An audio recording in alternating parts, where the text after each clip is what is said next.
All right, everybody, here we go. Today is Wednesday, Hump Day, July 29th, 2026. My name is Rob Carter. Welcome to the future. Number one podcast in America. Dr. Fauci on the hot sheet. We got a lot to get through today. I know. A lot to get through. Soon to be the world. Yeah, exactly. So very quickly, we'll have UFC Hall of Famer Pat Miletich on the show. He is for Saving the Soil. He'll be joined with, he'll join the show with Jim Gale, who's running for president out of Florida. Both of these guys are into if you can grow your own food, if you understand how simple it is, and they can teach you, if you can grow your own food, all of a sudden you're free at a level you never really recognized before. So I want to have those two on. This is a big part of Jim Gale's campaign. Pat Miletich, you may remember, he was on a very popular show called The Conspiracy Forum back in the day. So he was a UFC Hall of Famer, then a broadcaster. He worked for ESPN. He's become a friend of mine, and he is hell-bent on convincing people that the soil is the number one problem with sickness. They spray pesticides all over the soil. That's what how your plants grow. Then you eat it, and then all of a sudden you've got these pesticides in your body. And he is a firm believer that that is why, and he's got a track record of incredible health. He was a trainer with UFC. He has, I don't even know how many, just a ton of guys that won championships based on him training them and their bodies to have incredible endurance. So he knows a little bit about the body, and he's turned over his entire life, Isaiah, to reminding people that if they would just clean up their soil, they would be a lot healthier. You know, was he at that guy's house?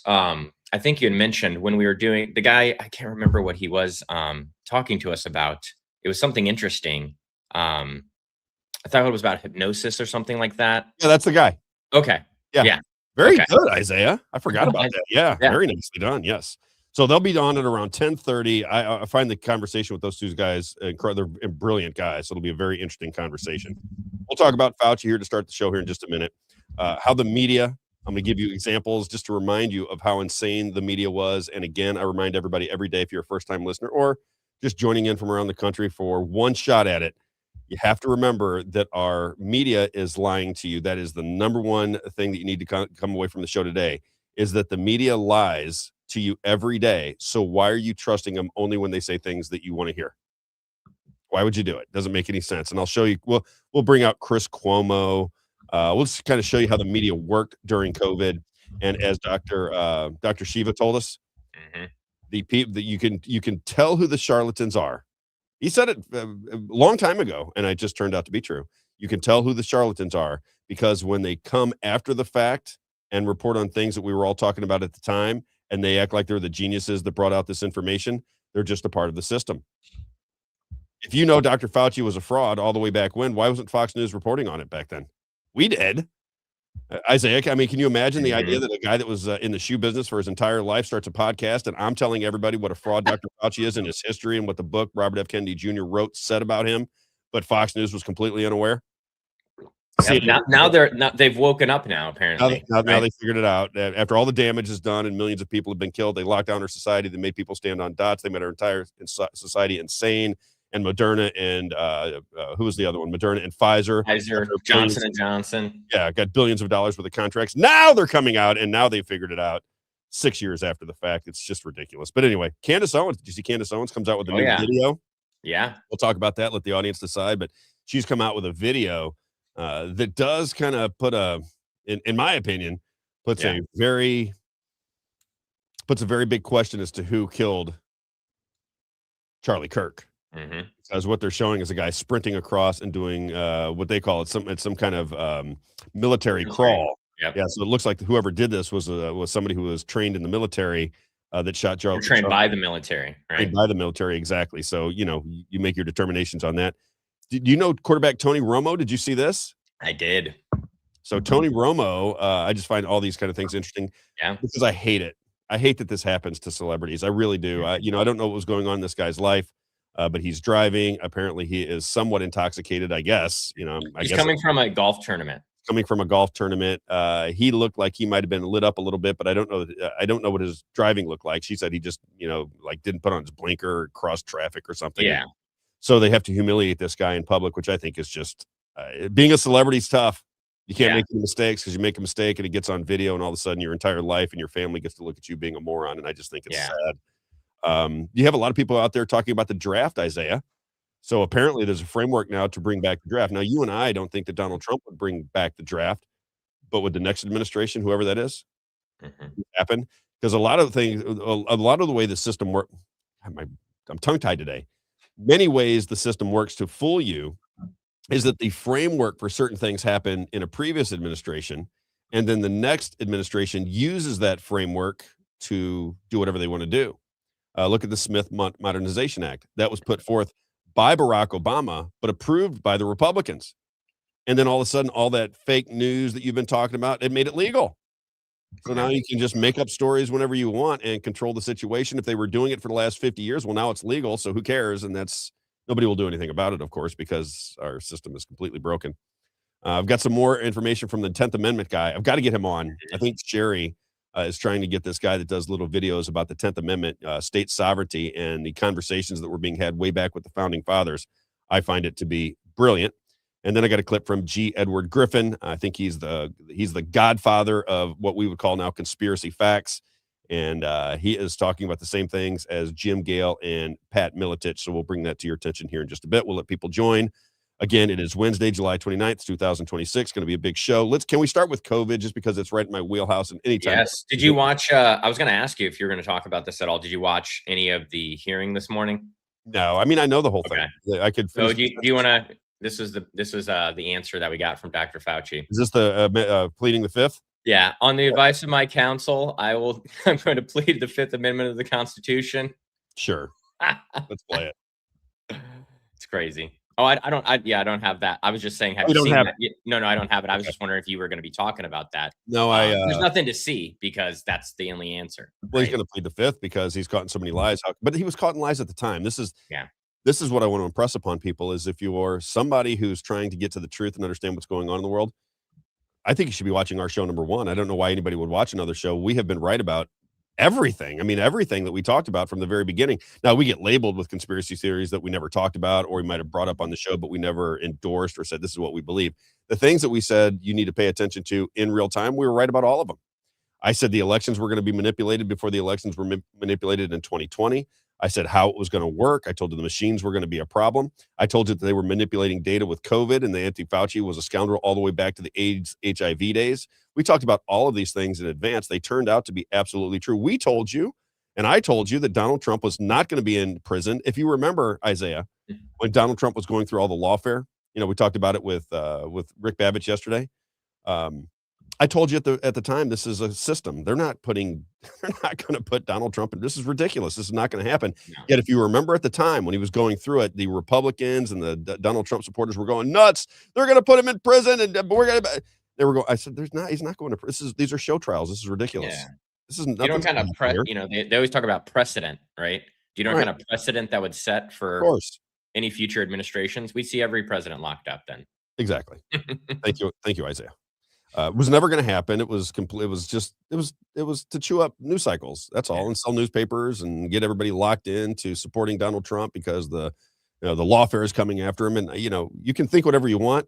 All I'm saying is, even if you think that it was all in the up and up, and the courts are really looking for justice, and everything's going to get patterned out when you go to court. Even if you believe that, the outcome is exactly what we said it was going to be. He was going to be made out to be a martyr. He was not going to go to prison for any of the charges, whether they be in Florida, New York, or Georgia. That was all a bunch of bullpucky. I'm going to use that better. I like that one better. Bullpucky. I like that. Okay. So we just said that wasn't going to happen. And then we told you that Donald Trump was going to be elected. That was at a time when most Republicans thought the elections were being manipulated. And, oh, no, they're going to manipulate the elections. All the major commentators that were kind of on the conspiracy side were saying he's going to have the election stolen from him. I said, it's not going to get stolen. And I took my advice. The reason I said the elections won't be stolen this time is because of what Catherine Austin Fitts said, and I happen to trust her. She's been right about a lot. And what Catherine Austin Fitts said is the people that run the show want Donald Trump to be president because he is going to sell you on the surveillance state. And normally conservatives would push back against it. Under Donald Trump, they'll cheer for it. They'll root for it. They'll tell you why it's good. And even if he says it's good and you think it's bad, you'll still fall in line. You won't create any problems for it because you love Donald Trump too much to say anything negative about him. And isn't that where we're at? Yeah. Rob, he said that, we can't do anything about it. The data centers are coming. You should just embrace it. That's what he told local communities. Just embrace it. You can't do anything about it. What did you think of Rick Babbitt's theory yesterday? Did you get to listen to it when you Oh, got cut yeah, off? yeah. So I was running around. Sorry, yeah, my internet just cut out. I sent Rob a picture of my router. It was just blinking red. I was like, what the heck's going We on? turned it up.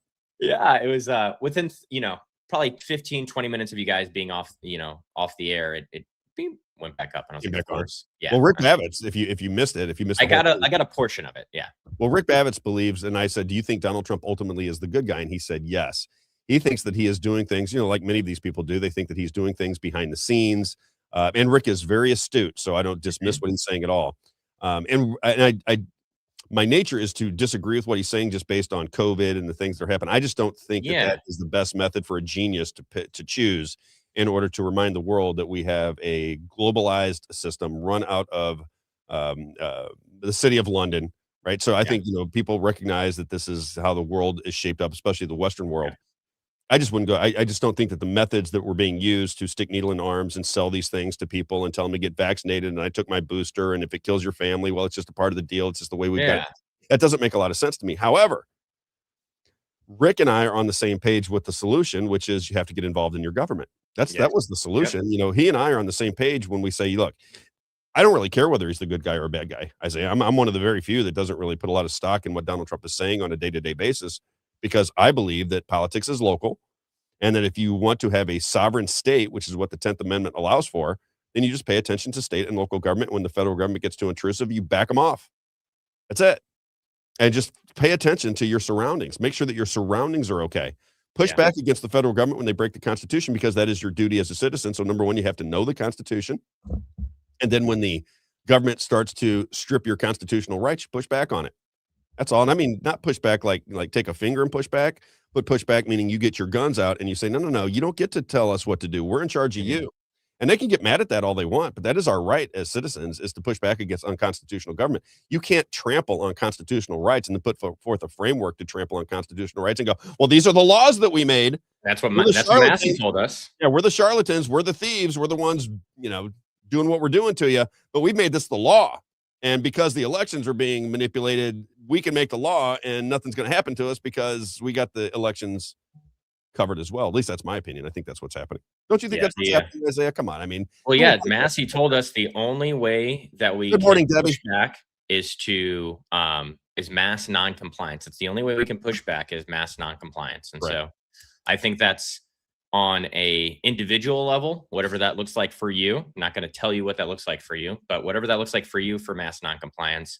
And then at the local government level, where you have the most influence, because those representatives that are sitting in the city council, they've only got a couple hundred, couple thousand people that are, they're representing. And so you can put a lot of pressure on those people to push back maybe on flock camera contracts or Axon camera contracts. There's many companies that do this besides Flock, but that's how you can put pressure on the government to make sure that the surveillance state doesn't come into where you are. And if it's already there, what you can do is you can go and push back that it's there and shine a light on it. And I want the enforcers to be in trouble too. That's, as you're talking about that, I was thinking about, during COVID, there's all kinds of videos where the police are arresting people for not having their mask on.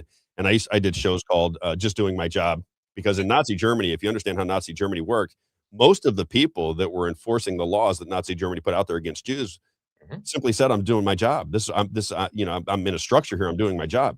Yes. I think that if the people, the police departments and stuff that were arresting people for wearing masks, we'll show some of those videos today, I think, if we get time. I think those people have to pay a heavy price. I think when you do things that are illegal against your citizens because you're just doing your job, well, then the citizens have to take action. We have to remember that the government is supposed to be for us. We have forgotten it as a society. It doesn't feel like your government is at odds with you at all times, Isaiah. Like when I went to family courts, it feels like I'm at odds with the government. Like, I thought you guys were supposed to be of, by, and for the people. This feels like a con job to me. This feels like you're going to rip me off and take my money, and I can't really say what I want to say because I've got these maneuvers here and there. Tell me what I can and can't put in my yard. Exactly. How about I tell you the story and give you the evidence, let her tell her story and give you the evidence. We can do it in a matter of 30 minutes. And then if there's more to be said, then, set it for trial, set it for whatever you need to set. But again, this is what happens in our country is there is no justice within our laws. I don't even think they're trying to hide it anymore. We have to stand up as a people. We got People's Lobby Missouri. You have to stand up and you have to be accountable and you have to take your government back for your kids and your grandkids. If you care, I don't know. A lot of people are vaccinated. I don't know if their brains think about caring about future generations. Mine still does. Unvaccinated. That's right. Completely unvaccinated. Mind as clear as a bell. Despite the false accusations. Despite the false accusations. Let's go back to the COVID era. Okay, so let's start with, can we just lighten it up with a little humor? Oh, yeah. Isaiah, so it's clip number 1. Just remember what it was like. Now, if you didn't get to see all of this, now I have to remember that a lot of people didn't get to see these things. They didn't travel for a living. They were living in a community. COVID shut all their businesses down, so they sat at home. They took a little bit of a vacation. Maybe they got some money from the government, but they were in a confined area. During COVID, I'm traveling the entire country. I'm going to New York. I'm going to LA. I'm going to Florida. I'm going throughout the Midwest. I'm going to San Francisco. I'm going everywhere. And I'm watching how people behave during COVID. And it was one of the most depressing, eye-popping, previously unbelievable scenarios I'd ever seen in my life. I just couldn't believe it. I did not believe what I was seeing with my own eyes from citizens of this. I just couldn't believe it, Isaiah. I mean, I'm seriously, I was just shocked by the insanity that went on. It is why I continue to say that there's a brainwashing going on. Nobody that is thinking properly would allow their government to stick masks on their 1-year-old babies, to make them wear masks when they're walking on the beach, to wear a mask when you're alone in your car, to stick needles in your arm with a concoction you have no idea about, no safety record from a pharmaceutical company that you already didn't trust to begin with. Nobody would put up with these things if they were thinking clearly. And as I've said many, many times, our society, for some reason, whether they're double vaxxed and boosted, whether it's in the soil, the water, the air, I'm not sure, maybe a combination of all of these things, but our society is not thinking clearly. We are not, we got to start thinking clearly. The few of us that can still do it, whether it's 10%, 20%, 30%, I don't know what the number is, but people that can still reason and ration and use logic in an argument, you got to get to work. It's up to you. 70% of the society or more is completely out of their minds. They just don't care about anything. They're like, if the world burns, whatever happens, happens. No, don't worry about it. Okay. Let's see how that plays out for you. My favorite line that I used to say in sales training is from Zig Ziglar. He said, if it's to be, it's up to me. I remember that very well, all the way back to the 80s. All right, number 1. Here is the COVID era, just so we remember why. And Dr. Fauci is the fall guy. Don't forget that. Dr. Fauci is the fall guy. He was a narcissist, lunatic, psychopath administrator. But trust me when I tell you, somebody above him was working, because nobody that is intelligent would watch Dr. Fauci on a day-to-day basis and go, that guy, genius right there. That's the smart guy. There's no way. It's impossible to believe unless you're just kind of dopey in general. All right, clip number 1. Let's cut holes in your mask so we can practice. Why do we have to wear a mask if we are cutting holes in it? Trust the science. The mask will protect you.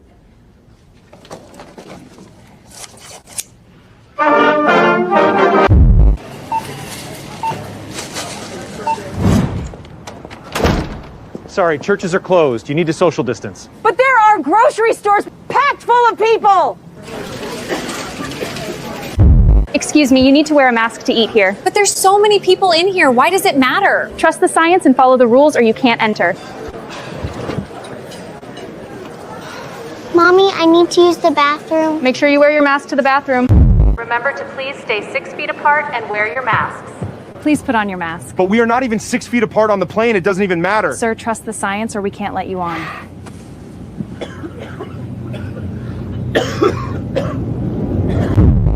My father is dying. Please, I need to see him. I'm sorry, we can't let you in the room. It's too dangerous. You can see him through the window.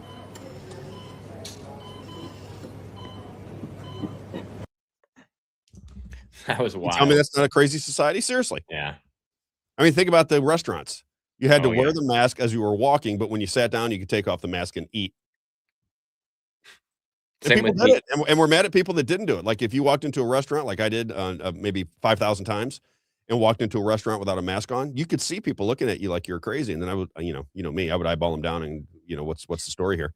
But think of the absolute insanity of what was going on during COVID, and think about what's happening now. Think about how brains and minds can be hijacked. Just think about it for a second, because we're moving into very uncharted territory as far as I can tell. But isn't that just insane when you think about it? Do you remember these people? Oh, Isaiah, yeah. do you remember me telling you the story how I got kicked off of Delta and got Homeland Security sent me a letter in the mail? No. Yeah, so I'm on a Delta Oh flight. my gosh. So I worked out of Los Angeles, and I lived in Florida at the time. So I flew from Orlando, Florida to Los Angeles every month, sometimes twice a month. And I'm on a flight, and I was going to Burger King. I was getting a hamburger before we got on, and remember during the COVID, there's like 4 people in line, and I've got an hour before my flight, so I'm thinking I'm fine. Well, during COVID, 4 people in line equated to about 35 or 40 minutes to get a Whopper. Oh my gosh. And I'm in line. I'm in line with this particular guy. He's younger than me. He sees me there. We're not talking or anything because you got to have a mask on when you're in the airport. So I get to my flight, and this guy that was with me at Burger King kind of chases me down, and he's right behind me. So as we enter the flight, he begins to have a conversation with him. We start talking and just friendly with each other. So I sit down on one aisle seat, and he sits right across from me in another aisle seat.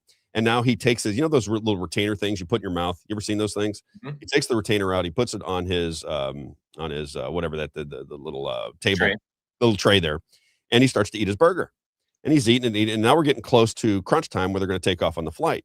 So the people start coming. The flight attendants one at a time come down. They go, "Sir, can you put your mask on?" And now he's eating his burger. Now, in those days, you could eat your burger and everything was going to be okay. Another flight attendant comes down and says, "Sir, can you put your mask on?" And I'm looking at him like, man, these people are for real. I mean, this is like within 15 or 20 seconds of each other, marching down like the military.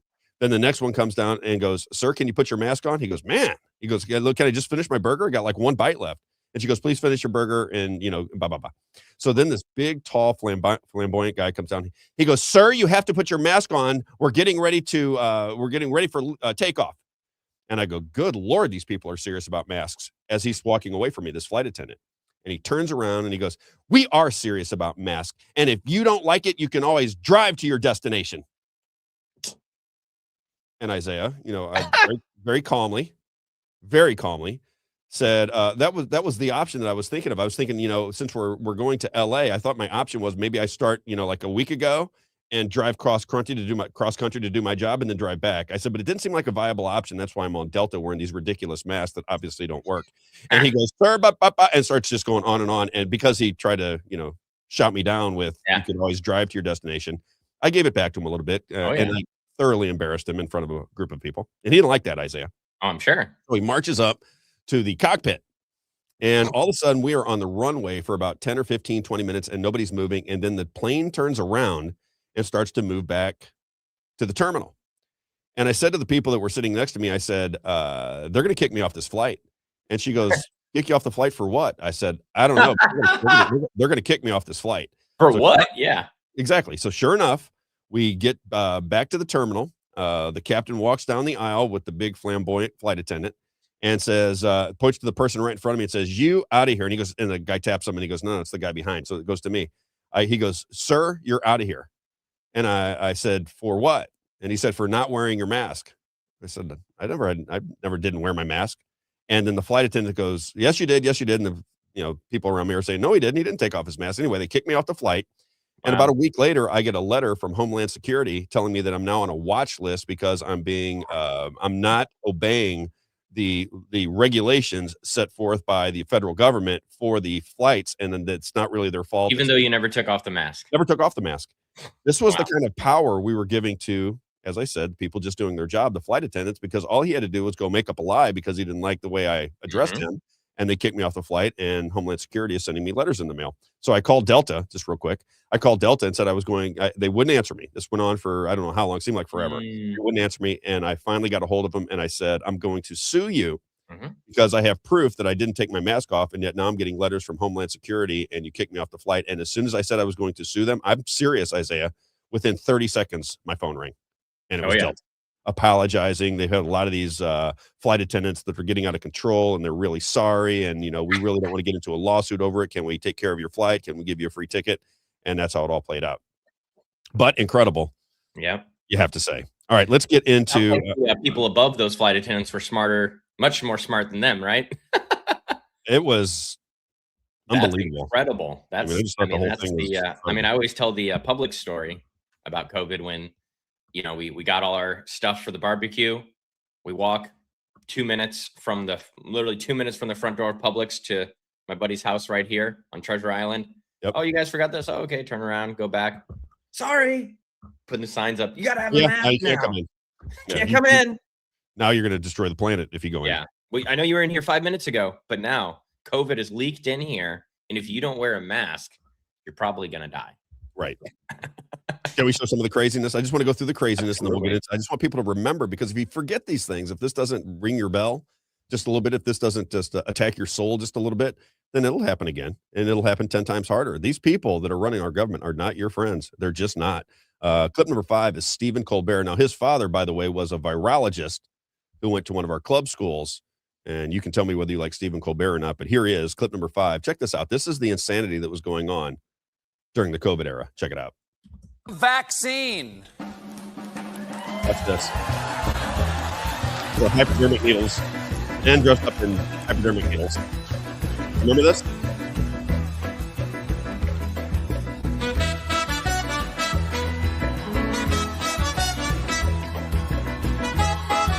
All right, you can turn it off. Wow. So they dance to this, then they go vaccines when the punchline is. You know, we got kicked off the air yesterday for playing the ECS commercial. So the music that he had got us kicked off of 2 platforms yesterday. Which one? Whatever song it was on, it was Columbia Records said that they said it wasn't a strike against us, but it took us off the platforms because of the music playing behind the ECS commercial yesterday. That's why I just wonder if that'll get kicked off. Well, I assume Facebook and YouTube. I'll send you the information on here in just a bit. Yeah, I didn't see that at all. I still see. I got it yesterday. All right, let's go to clip number 6. Do you remember these scenes? Now, I saw a guy like this, Isaiah, at the LAX airport. LAX airport, I get off the plane and I'm getting ready to get a cup of coffee, and this guy is in a plastic suit from head to toe. I mean, trash bags, a plastic suit, visor with the goggles, like he's in a hazmat suit walking. And I'm thinking to myself, man, oh man, these people are bananas. Check it out. Plastic suit, clip number 6. Put your hands in there. Put your hands in there. Look at these people.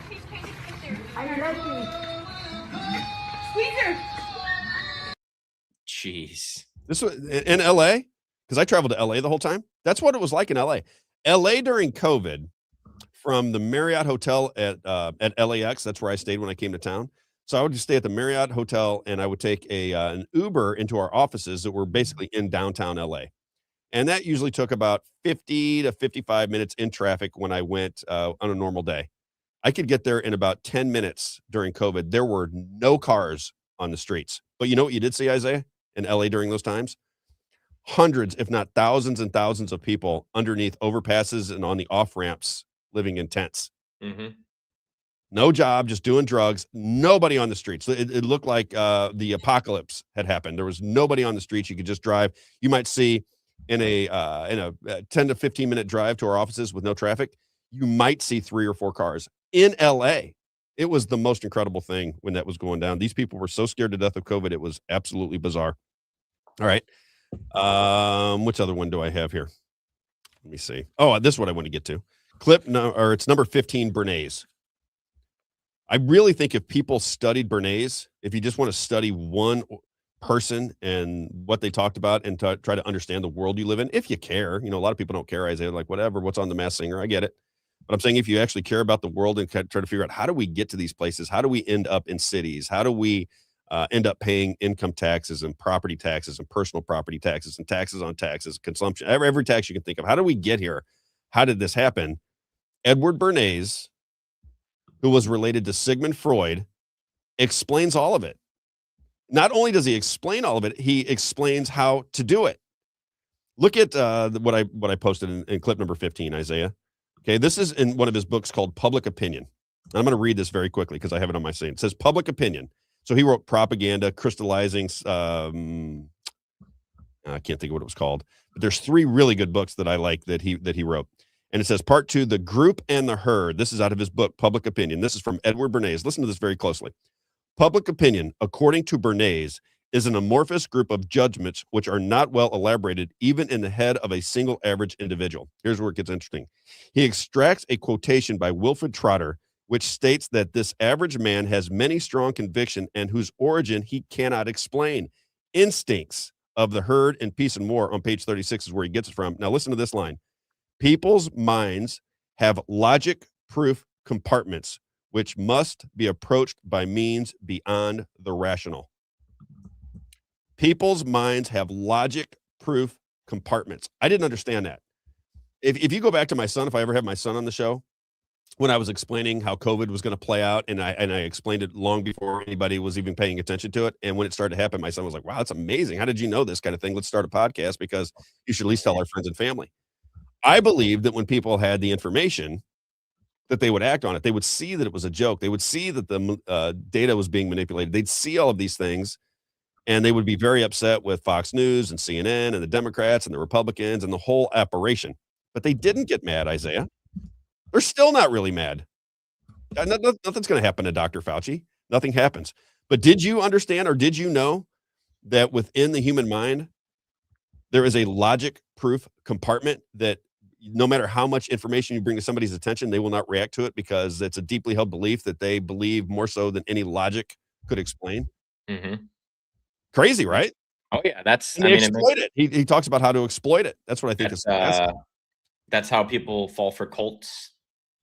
You know, Yeah. they're exploited because it's like, well, no, those are the outsiders. Those are the outsiders. They don't know. They don't have the truth, right?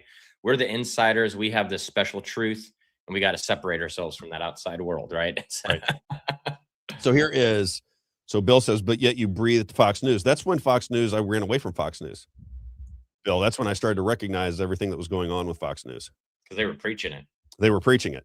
And now they're saying, and there was a time when it was too late when they started questioning Fauci, but it was too late at that point. Again, that's the way they do things. They wait until it's too late and then they start to question everything, which, I find very convenient, disturbing. Yeah, just very disturbing. I just think that too many people are not aware of what's going on here. Now let's just show you a little bit more of insanity around COVID. Let's do clip number 2. This is Jerry Nadler. Let's look up Jerry Nadler afterwards. I want people to see where Jerry Nadler originates from. Do you know who Jerry Nadler is? Oh yeah. Congressman up in New Penguin? York. That's what I call him. Exactly. So here he is telling people that their 2-year-olds should have to wear masks during COVID. Check this out. Protects against transmission of the disease to the next person. And the healthcare worker certainly ought to be required to be vaccinated. And when we have a pandemic like COVID-19 pandemic that we had, 2-year-olds should have been required to wear masks. It would be child abuse for parents not to do that. Child abuse? Because there was no vaccination available for 2-year-olds. And the only way to protect them. Can you imagine? Wow. So an adult person in a position of power that governs his people, that had all of the same information we have, Isaiah, said that it would be child abuse not to put a mask on a 2-year-old baby for COVID, which at the end of the day had according to Fauci even, had a 99.8% chance of survival if you caught COVID. That is on top of the idea that they were misdiagnosing it, mistreating it, giving you the wrong drugs, keeping the right drugs away from you. Incredible. Just incredible. These people just read the script from their handlers, and it could never be more evident during COVID. That's why I love the subject so much, because it's so close and people were so affected by it that the people that can still think will recognize what in the world. All right, clip number 3. This is the way the 2-year-olds responded to Jerry Nadler. The 2-year-olds were in complete and total revolt. Every 2-year-old in America was like, take this mask off me. What are you? I'm 2 years old and I'm smarter than you guys. This is ridiculous. Here's the way the 2-year-olds revolted. Clip number 3. Put your mask on. Put your mask on. I love it. He said, screw that. You gotta wear it on. No, you gotta keep it on. You gotta keep it on. She's forcing this mask on this 2-year-old and he doesn't want. Put your mask on. There you go. Keep it right there. Yay, Mason! Yay! Yay, Mason! Come on, Mason. Look, Mason, we're gonna if keep I'm it not right putting the mask here. on, knock it off.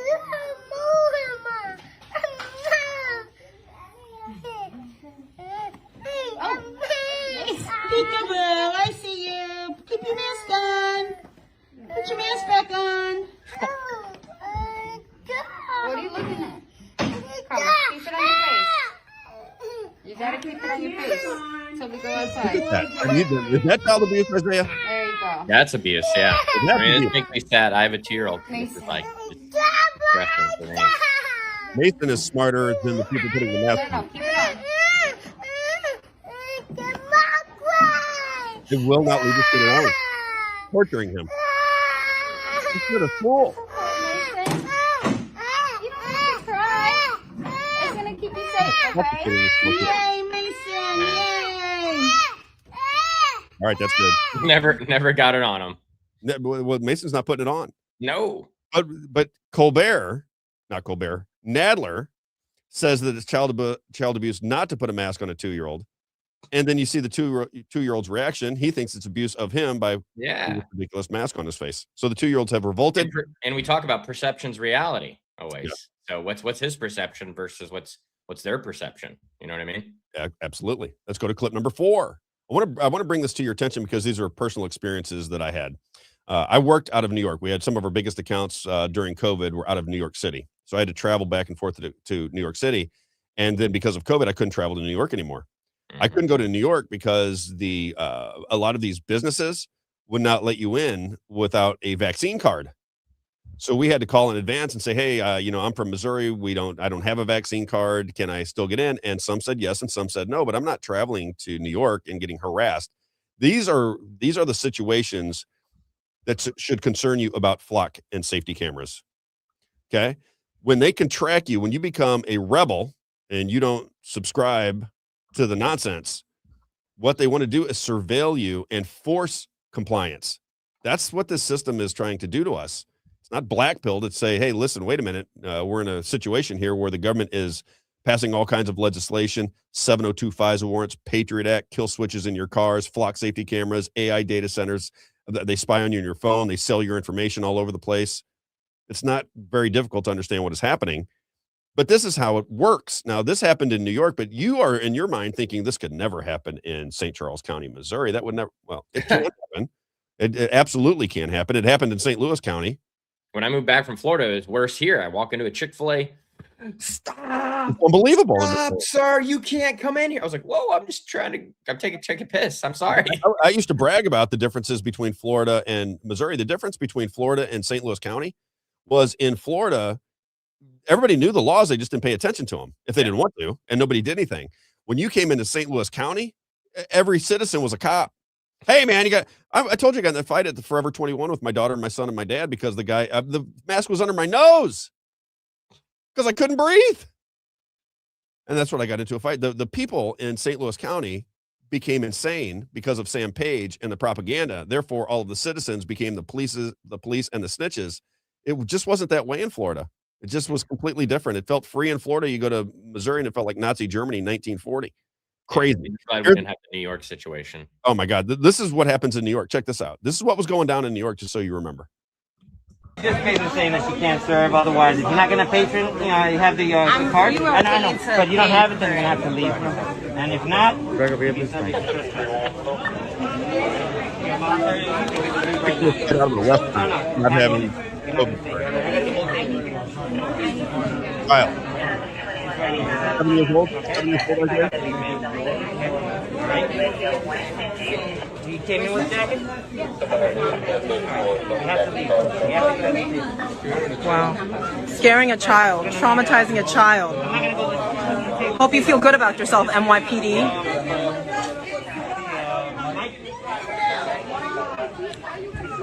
This is disgusting. This is gross. You guys failed us last night.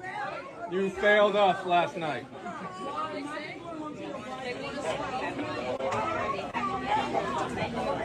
You all failed us. We're here for you and your kids. Disgraceful. You failed. You failed yourself, NYPD. You failed yourself. Is this what you signed up for? Is this what justice looks like for you? Is this what you dreamed of when you wanted to be a cop?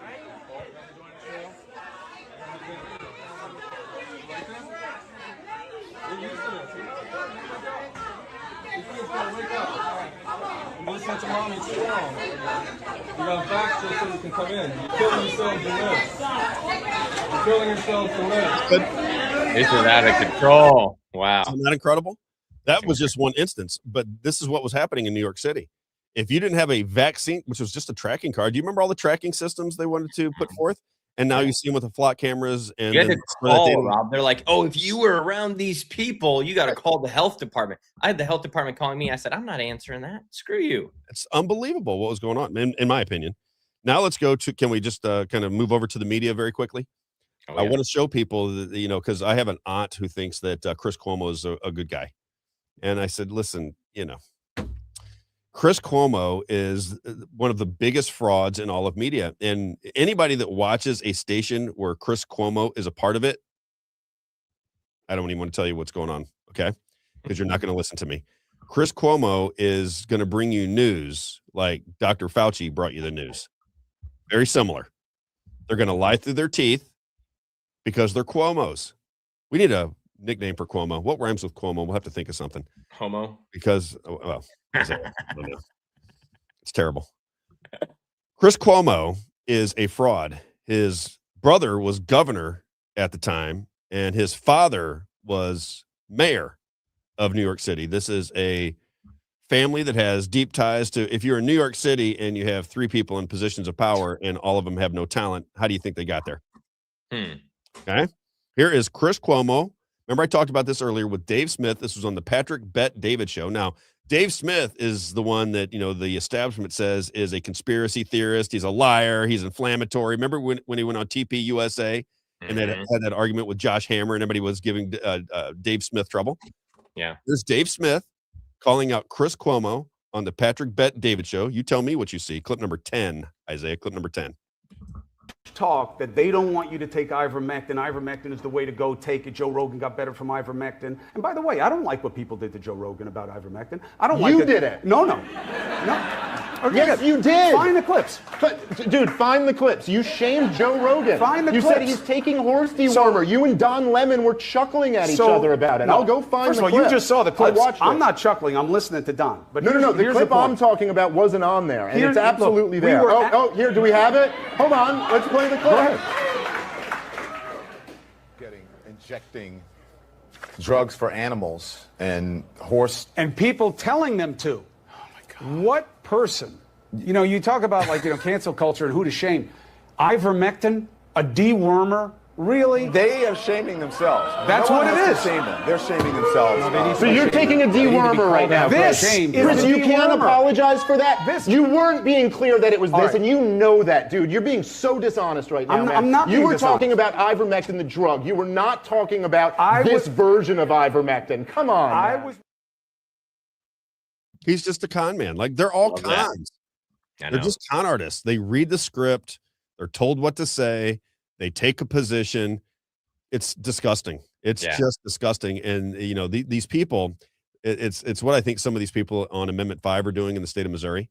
Yeah. They're looking for a payday. Somebody is greasing their palms because nobody would fight this hard for something where there's not even a plan in place, just a framework. Yeah. Nobody would fight that hard for a framework of something. It's ridiculous. And then you have these outside organizations, as you put out onto social media, Isaiah, putting forth $15 million to pass legislation that would transfer taxes from income to sales. It just is the whole thing is depressing. All right. Clip number 8. Clip number 8. Now, this is Chris Cuomo. Just to give you an idea, if you don't believe me on Chris Cuomo, go, I like Chris Cuomo. He seems really fair. I like Chris Cuomo. Let me give you a little bit more of Chris Cuomo. At the time when you needed Chris Cuomo to actually be a reporter and a journalist, this is how Chris Cuomo was selling COVID. Clip number 8, Isaiah. Dr. Atlas, okay, a guy with no pandemic experience. He literally would know more if he stayed at a Holiday Inn Express last night. He's saying, hey, you in Michigan, these measures to help try to control the spread, fight back.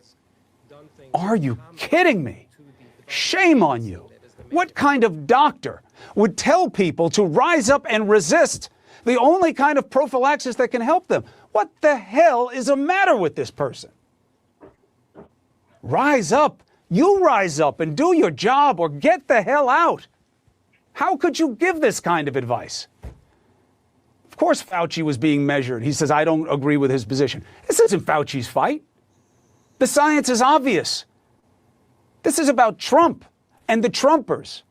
He's going to have his main health guy stand up and say, fight back against the regulations to keep you safe? Listen to him. I'm not making it up. And this kind of isolation is one of the unspoken tragedies of the elderly, who are now being told, don't see your family at Thanksgiving. For many people, this is their final Thanksgiving, believe it or not. What are we doing here? What the hell are you doing here? Yeah, it could be their last Thanksgiving. If you expose them to people. Isaiah, isn't it obvious, though? How many people in this country, as a percentage, in your opinion, still think that they can watch mainstream media and get actual news and not scripted propaganda? How many people do you think? I'll bet you it's more than. I'll bet you it's 65 to 70% of the country still thinks that. That's what I was Which is gonna good. I mean, we're moving in the right direction, but I would say 65, 70% still turn on. I had a conversation with someone at the David Robertson dinner. What'd they say? It was, you know, they were pushing back about kind of how I guess I criticized boomers and Fox News, right? And a little bit. And I was just like, the problem is that, you know, 60% of boomers still watch Fox News. And, you know, they're almost there, you know what I mean? But there's still majority are still, that's where they're getting their information. And that's the main issue. Sad but true. Yeah. I do believe it to be sad but true. Let me see if I got any more on him or if I'm done with. I got a couple more COVID things. I just want to bring it to people's attention. So, oh, this is great. Pittsburgh Dude 87 said, "Do you remember when Cuomo hid in his basement saying that he had COVID and then he was caught wandering around outside?" Yes. Yes, Pittsburgh Dude. I do remember that. Yeah, absolutely. Remember when all the elites were caught having dinner and was it Gavin Newsom or someone? That was all part of the script, Isaiah. That's the whole point. That was part of the script. It is scripted, narrative-driven news, which is exactly what Bernays talks about in his books. Mm-hmm. They create the narratives. If they control the narratives, they control what you talk about as a society. So if we say we're going to get our information, it's what's happening, you know, in America right now. There's a transfer, just kind of like the state income tax transferring to sales and usage taxes. Which hand do you want it in? That is beginning to happen with social media versus mainstream press. As people start to slowly recognize that Fox News and CNN and MS Now and ABC and CBS and NBC and the major newspapers in totality is just a theatrical performance to control what you're talking about. Once people start to see that, then they rush over, especially younger people. You'd agree with this, Isaiah. My son does not watch regular TV ever. He's 33 years old. He would never turn on regular TV for any reason. I don't even have any channels on my TV. He doesn't either. He doesn't even watch it. And so the people that are growing up already know, the young people recognize that they're not getting proper information from Fox News and CNN and the like. So they're moving over to podcast and they're moving over to social media. Well, what's going to happen to podcasting and social media? They're owned by the same people. Mm-hmm. So they're going to control Sean Hannity's got Hannity at night, and he's got his whole little set looking like Sean Ryan, right? They're going to control the business on social media, Isaiah. Mm-hmm. They're going to. This is the danger that we find ourselves in. They are going to algorithm it. So as you start to move, they are going to determine who you should be watching. And you say, well, Rob, you know, so-and-so speaks out about Israel. So-and-so does this. Okay, I'll agree with you there. But remember what Dr. Fauci said. Every aspect is covered within the bubble. And you may be able to get in that bubble with clear intentions, but you're not organizing people. Once you begin, like Charlie Kirk, once you begin to organize people, that is when the system comes after you. If you're just bitching on the sidelines, they let it roll, because no matter how much you bitch for one particular stance, they'll find somebody just as powerful to take the other position, and you'll continue to fight. It is only when, just remember I said this, please, because if I'm dead and gone, I want people to organize. Tom, clip this. Tom, clip this. If you organize, that's when they come for you. If you don't organize, I think you can basically say whatever you want. But Charlie Kirk, let Charlie Kirk be an example. Charlie Kirk had political power. Charlie Kirk was organizing people through Turning Point USA. Charlie Kirk started to understand how the system worked, started to talk about how the system worked, and you saw what happened to Charlie Kirk. Okay? Mm-hmm. Speaking of, well, I got to get one song in, Isaiah. This is what was going on in our schools during COVID. It's clip number 17. I just have to play it because I find it so beautiful. This is what our children were doing. Oh, this yes. is how we were. This is what we're getting our children to do during COVID. and brainwashing our children and taking their ability to think away, making them wear masks and making Dr. Fauci out to be the big hero, which we found out yesterday he loved to do in his diary. He loved the fame. He's a fame whore. That's what he was. Clip number 17. Clip number 17. Remember this? Mm-hmm.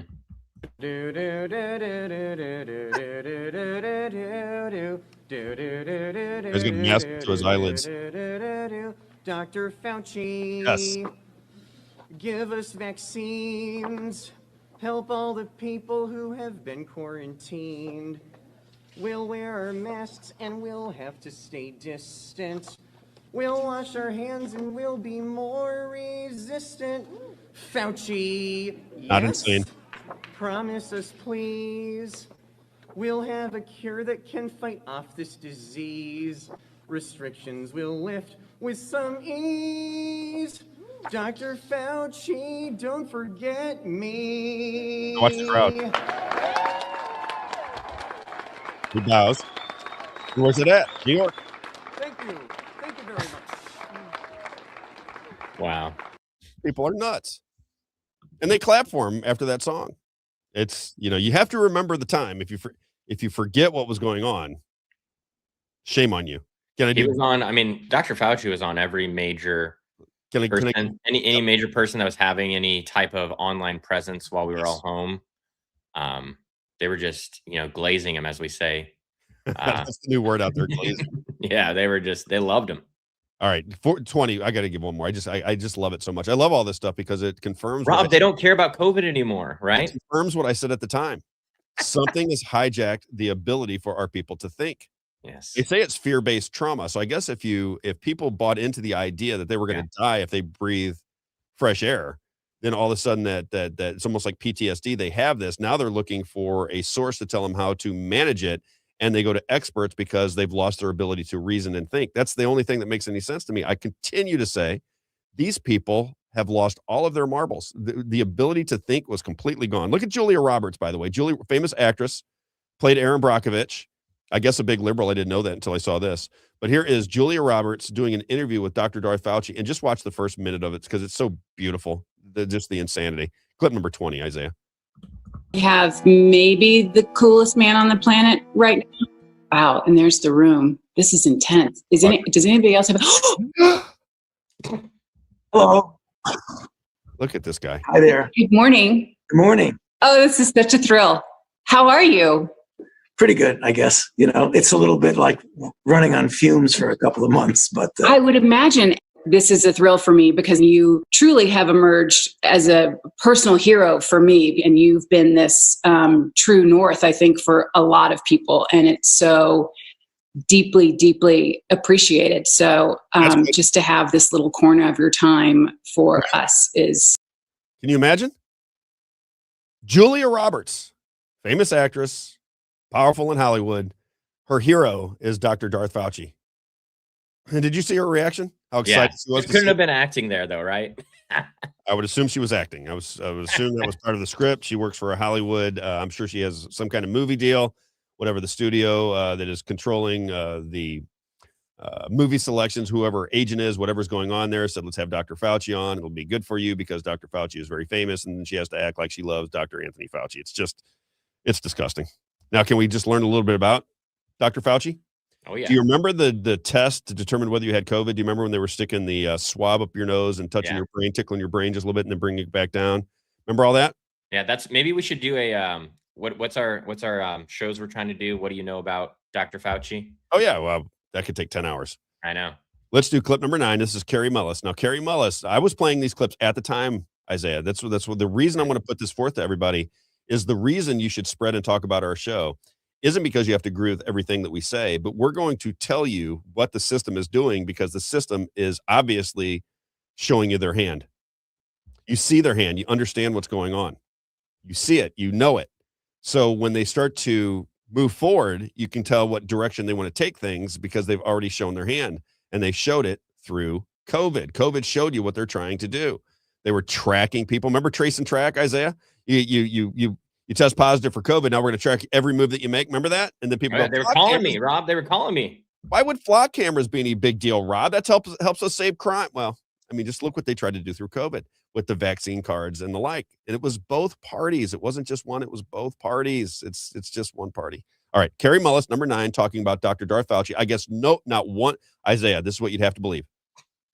Not one person in the Trump or Biden administration went to the guy that developed the testing and said, what do you think of Mr. Fauci? Are these tests for COVID, are they being manipulated? Not one person thought to bring up what Carrie Mullis had to say about Dr. Anthony Fauci. Clip number 9, please. This is Carrie Mullis. What is it? What is it about humanity that wants to go to all the details and stuff and listen? You know, these guys like Fauci get up there and start talking. You know, he doesn't know anything really about anything, and I'd say that to his face. Nothing. The man thinks you can take a blood sample and stick it in an electron microscope, and if it's got a virus in there, you'll know it. He doesn't understand electron microscopy, and he doesn't understand medicine. And he should not be in a position like he's in. Most of those guys up there on the top are just total administrative people, and they don't know anything about what's going on the bottom. You know, those guys have got an agenda, which is not what we would like them to have, being that we pay for them to take care of our health. That's good, Isaiah. They have an agenda. They've got a personal No, kind of he died right before COVID happened, and he is the one that developed the PCR test. Now, the PCR test, could, as he explained over and over during the AIDS days, the PCR test could find anything in anybody. That's the inventor of the test that was being used to determine whether you had COVID or not. Think about it. The guy that invented the test is telling you that if you misuse the test, you could find anything in anything. Because as he said, it magnifies, it keeps magnifying down until, and he said, and everybody has viruses and things in their body. He said, so if you magnify it down enough, you can find anything in anybody. Remember the guy that was from Africa that said he was finding things in his, he said you found COVID in his fruit. Remember that? Mm-hmm. But nobody got, Fox News didn't tell you this. Fox News didn't play the clips of Carrie Mullis. Fox News didn't explain it to you. So my boomer friends who now recognize that COVID was a con job, why would you watch an outlet that hid the information that you needed to know at the time and now reports on the aftermath after your friends and family got sick, died, lost their jobs, got into fights, the whole thing? Why would you pay attention to them, and why aren't you angry with them when you know that they hid that information from you? That's what I don't understand about the Fox News fans. You should be, every time you turn on Fox News, you should get angry. They were front and center in misleading you about the elections, about COVID, about everything, war. I hate Fox News, Isaiah. Oh, I don't hate anything. Well, can you hate? It's an inanimate object, so I hate Fox News. I hate it. I do. I just hate it. I watch all of my friends get brainwashed by it, and it drives me crazy. And then I watch them on social media arguing for things they have no idea what they're talking about. They heard it on Fox News, therefore it's real, and they scream and yell about it, and it just drives me crazy. Check this out. I used to do it. So, you know, yeah, I got to be honest. Go ahead. This is live, just dropped from the White House. True origins of COVID lab leak at COVID.org, I believe is what it is. If I'm, okay. I don't have the URL here. It redirects it to whitehouse.gov/lab-leak-true-origins-of COVID-19. But it shows the origin, the proximal origin of SARS-CoV-2 publication, which was used repeatedly by public health officials in the media to discredit the lab leak theory, was prompted by Dr. Fauci to push the preferred narrative that COVID-19 originated naturally.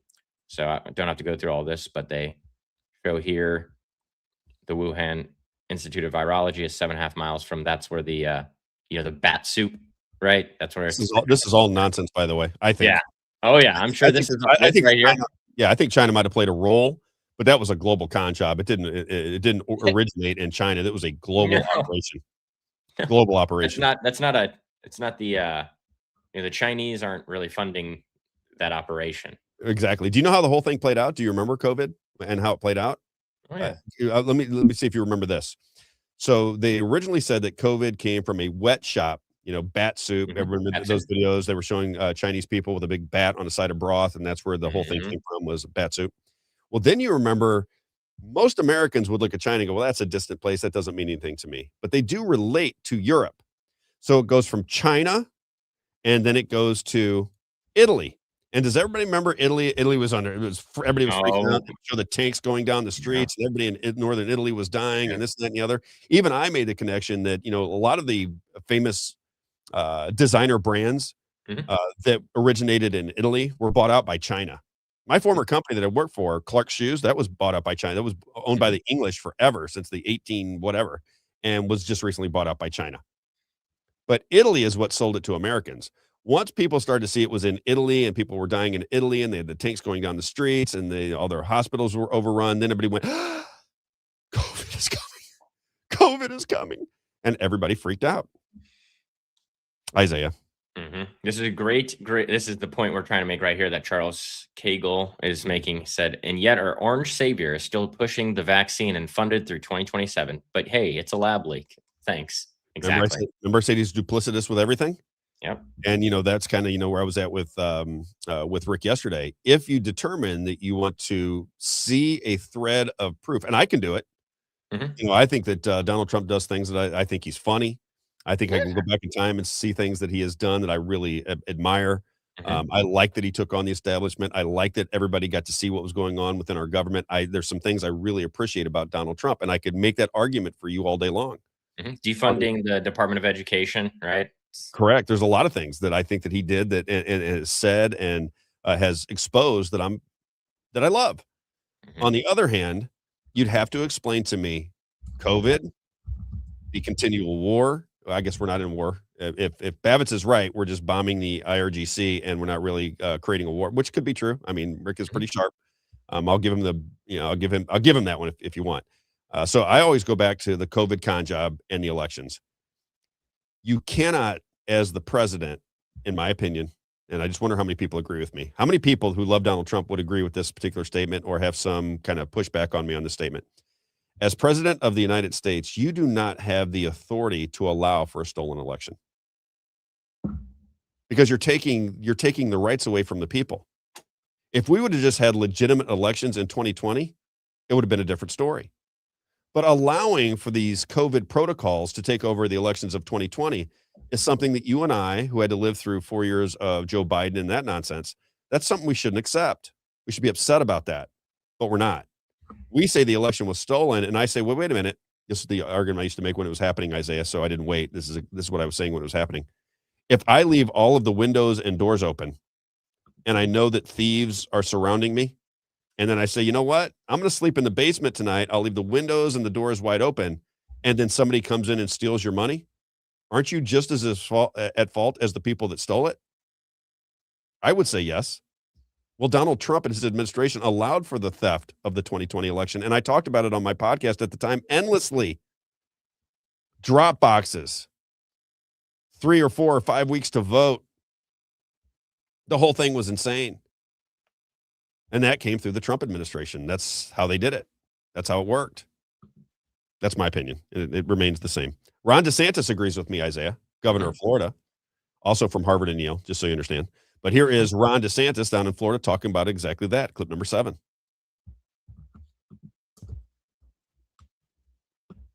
There he is. He says everything he did in COVID was right. That's what he says. He will never admit a mistake.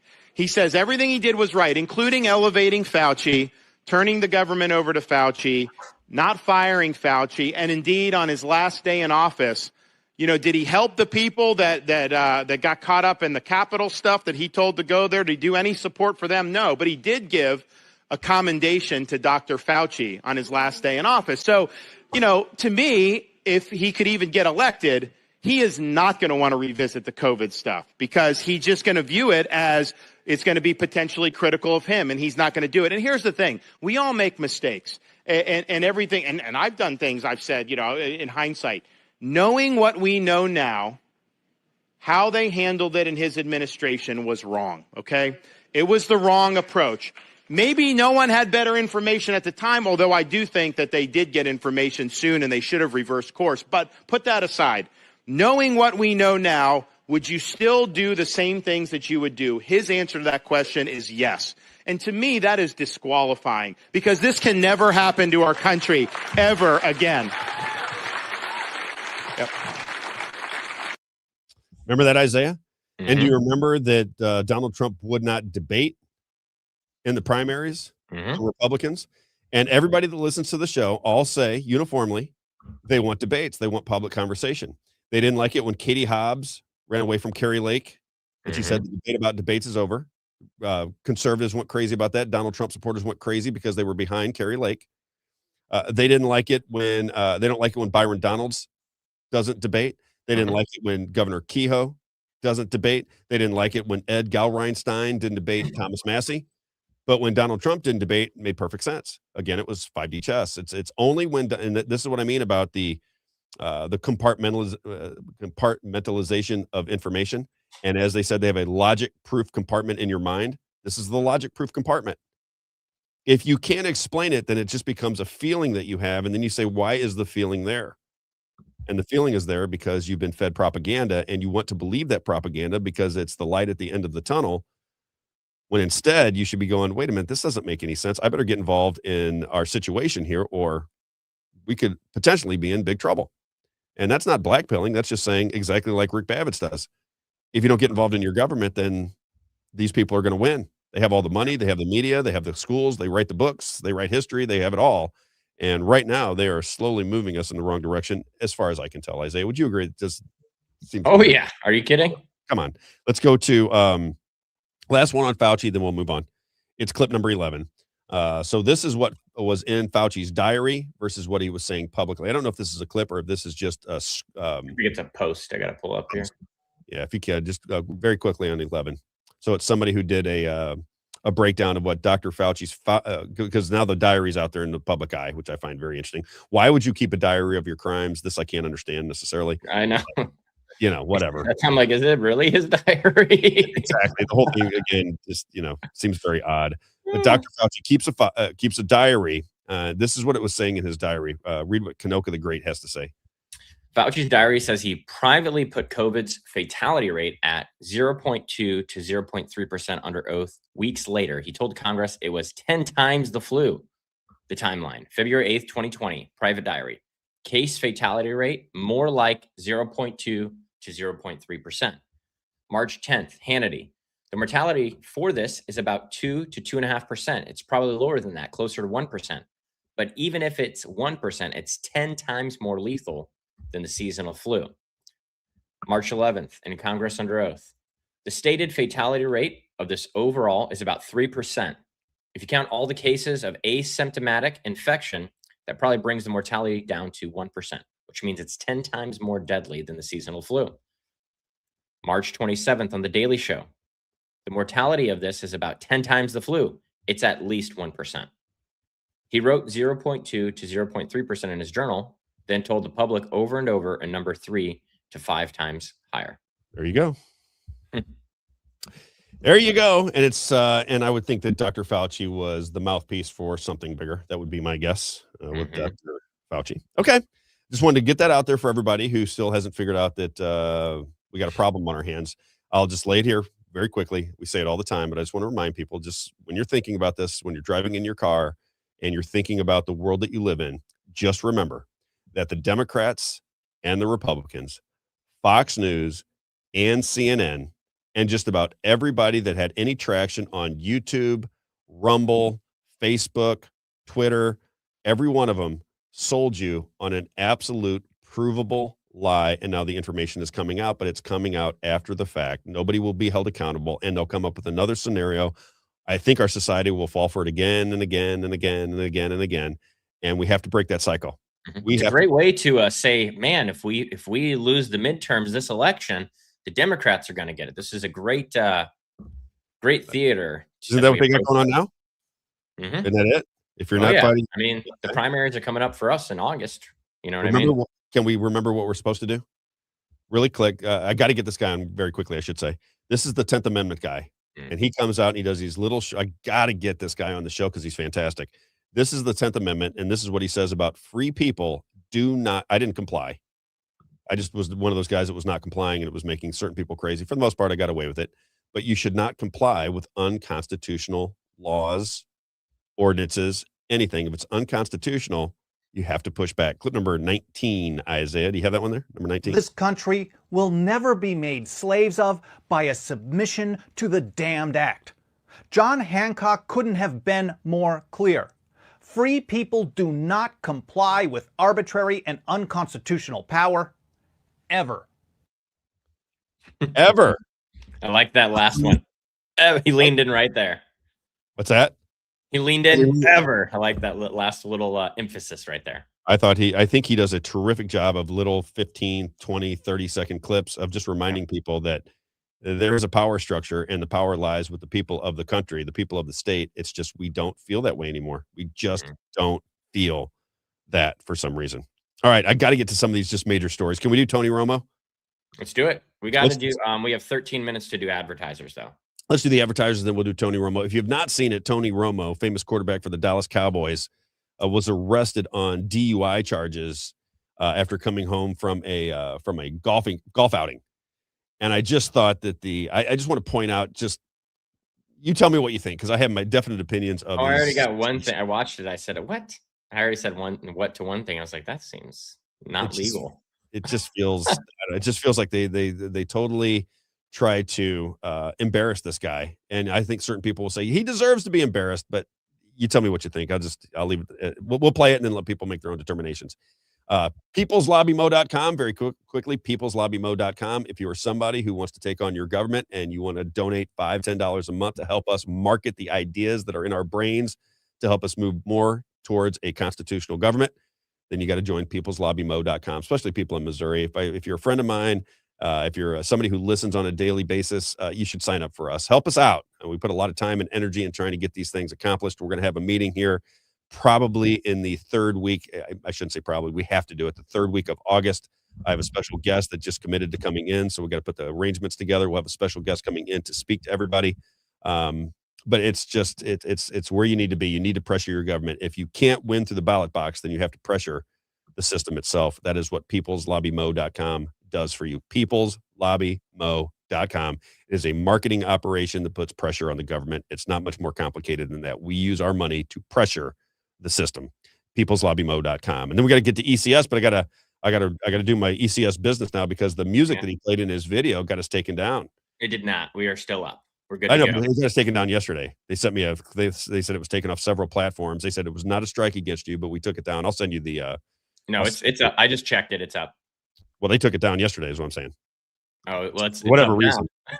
Yeah, they took it down for whatever reason yesterday, because you can kind of see when it went down. I'll send it to you here in just a minute. I've got it. I don't want to. I verified once you said it this morning, but yeah, no, it was yesterday. Yes, well, they gave me information that they took it down. They sent me a yeah. I'm just saying that it's up now. So gotcha. ECS Roofing and Exteriors. If you want to check it out on Facebook, check out the work. This is Larry Evans, our general contractor. People say, why would you pick Larry Evans, Rob? And I said, because he's honest. He's been around for 30 years. He's conscientious. And I dig his personality. I dig him. And I think when good people put forth effort to do a good job, you should support him. And that's what he does. He is very conscientious, been around for a long time. ECS Roofing and Exteriors, roofing, siding, decks, gutters, garage doors, custom exterior metal. When it's time for a roof, that is when it gets really pricey, right? Roofs are expensive. So you have to find somebody that is a friend of yours to do your roof. Larry Evans will do the job for you. He'll do it at a great cost, and he'll do it right. ECS Roofing and Exteriors, the number one thing to remember about Larry Evans and his wife, for that matter, is they are licensed insurance adjusters and inspectors. So when they come and say, look, this happened from a storm, we'll be able to work with the insurance companies, they mean it. Whereas other roofing companies may knock on your door, tell you that they're going to get the insurance companies to work with you. They have no idea what they're talking about. It is just a ploy to get you into their system so they can continually solicit you. ECS Roofing and Exteriors. Check them out on Facebook, or you can reach them at 314-486-3567. 314-486-3567. I love that he does garage doors. That's so niche. I think he does that. When your garage door breaks, it's like, man, who do I call? Yes. And by the way, as I'm reading these, please like, comment, share, and subscribe. We hit the number in YouTube. We've got starting much bigger numbers on Facebook. I don't know why. Did you get that information to Tom, by the way, for YouTube? No, I got to get it to him. Okay. Yeah, I should have done it yesterday. I messed it up. No, I thought about it last night, and I was like, oh, it's 11:30 at night. I'm not going to text them. Yeah, I was out of town for a little bit. My wife was off work yesterday, so I had to have some downtime with the family. But I got to say, what was I getting at? What was I getting ready to talk about? Oh, like, share, comment, and subscribe. Okay. Facebook numbers last couple of days have been really good. I'm not sure, not yesterday, but the 2 days before that were like triple, quadruple what they were prior. That doesn't make any sense to me. Rumble has been off a little bit. YouTube has been picking up. X is all over the place. I never know what to expect from X. It's very odd, though. Watching Benny Johnson this morning, they were having all kinds. So that video thing that you tagged me on, it looks like there's a video problem on X. It's not anything to do with our content. It's just wouldn't surprise me. Yeah, it's just all over the place. The numbers are they're all this. It's very hard for me to get my arms around. But anyway, JonesWater.com. Like where you're at. So if you're on Rumble, like it. If you're on Facebook, like it. Share it. Subscribe. If you can comment, that helps us grow the thing. JonesWater.com, 636-899-1040. He's got a couple days left. He's running a special. So if you're somebody that has a business or home and you want the April air purification system, which I highly recommend, and or a water purification for your home or business. Now, it's certain products, but he'll give you a $250 discount on it to celebrate the 250th anniversary of this great country. But again, as I always say, if you're drinking tap water in the year 2026, I have to question your sanity. I'm assuming you're vaxxed multiple times over because you're not recognizing that you should not be drinking the tap water based on what we know about our government. And I've had, 1,000 people in here to explain, but do what you do. Just be careful because it messes up your skin. It can mess up your respiratory system. It has a lot of negative effects when you're drinking chemicals in your water. You're cooking with it, cleaning with it, the whole thing. I say no. JonesWater.com, 636-899-1040. You'll be the filter or you'll buy the filter. If you want to do business with Everett Jones and you want to do it on the Missouri side of the river, it is St. Charles County, Lincoln, Franklin, Warren, St. Louis, and Jefferson. If you go to the east side, it's Madison, Monroe, Jersey, and St. Clair. JonesWater.com, JonesWater.com, 636-899-1040. And then before too terribly long, he's been running around with his new girlfriend, Mitch. I've been checking him out on social media. He's been running around with his new girlfriend. Mitch, you got to come on, and we got to talk about the child trafficking cases and all the stuff that you've compiled. Man, he gets this new girlfriend, and he's less active in the chat. Have you noticed? I've been noticing that too. RocketCareers.com, ROCKIT careers.com. This is my good friend, Mitch, that I've known since high school. This is for small to medium-sized businesses who may not have a great human resources department and or may not have one at all. And when you try to hire somebody, you end up with not such great people.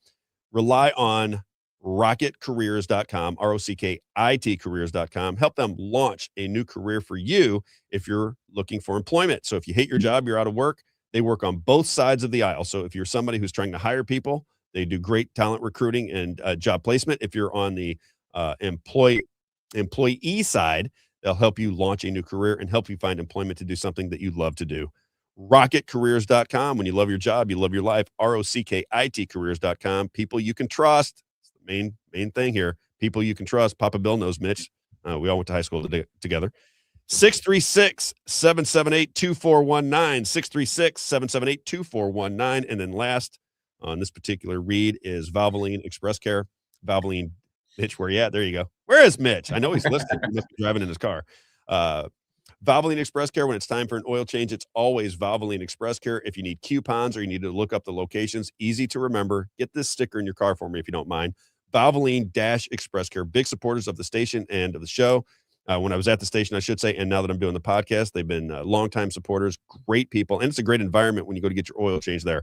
15 minutes from Bay to on your way, no appointments, all happy people, no sales pressure. Get a nice, happy, easy, stress-free oil change at Valvoline Express Care. Locations: Cape Girardeau, Missouri; Highland, Illinois; Troy, Illinois; Lee May Ferry Road; Warrenton, Missouri; Mid Rivers Mall Drive; and St. Peter's Parkway. When it's time for an oil change, it's always Valvoline Express Care. If we don't see that sticker in your window, Isaiah, very difficult for unacceptable us to be friends. Now let's do Tony Romo. Can we do Tony Romo? Oh, tell me what you think of this, because he gets pulled over and it's body cam footage from the police officer. I like Tony Romo. I liked him as a quarterback, and I just thought this was a little bit too much. I don't know that everybody needs to have their life destroyed when they make a mistake, but it appears that that's what they were trying to do to this guy. Here is Tony Romo getting pulled over. Tell me whether you think he's drunk or not too, Isaiah. I've seen a lot of drunk people in their life, and I've seen a lot of people that had a few beers on the golf course that are perfectly fine to drive. I know a lot of people don't agree with that. Maybe they had somebody die in a car accident, but I'm just telling you, I have a buddy of mine that I've seen him. Yeah, I'll just say this. I don't want to get myself in trouble and have everybody mad at me. Some people can drive perfectly fine, and their blood alcohol content might be just a little higher, but they have motor skills that are 10 times better than some other people's. I would much rather somebody that can drive a car and maneuver it, who might have had 2 beers, versus somebody who can't drive at all, who's half moronic and doesn't understand what they're out of the country. They can't read the signs. But you tell me what you think here with Tony Romo. I think this was just terrible. Clip number 16. My opinion. Leave me alone. 9, okay? Okay, sounds good. Okay. Just sitting in there. Sorry, guys, 2 back 1, surgeries. It does hurt. 2. Hi there, Deputy Core, Milwaukee County Sheriff's Office. Were you speaking on the speaker back there? I was. I didn't even know you guys had that. So sorry. All right. Reason for my stop today. Yep. That was what you said. Yep. Gotcha. Reason for my stop today is the unsafe passing on the right, the lane deviation. Say it louder. I'm sorry. Unsafe passing on the right, cutting across the gore. Obviously, the gore. Yes. It's the marked area. Gotcha. Where are you coming from? The golf course.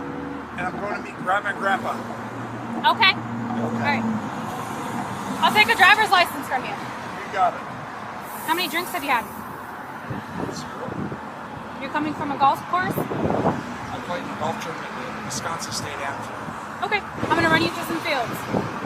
What's that mean? Field sobriety tests. Are you willing to take any field sobriety tests?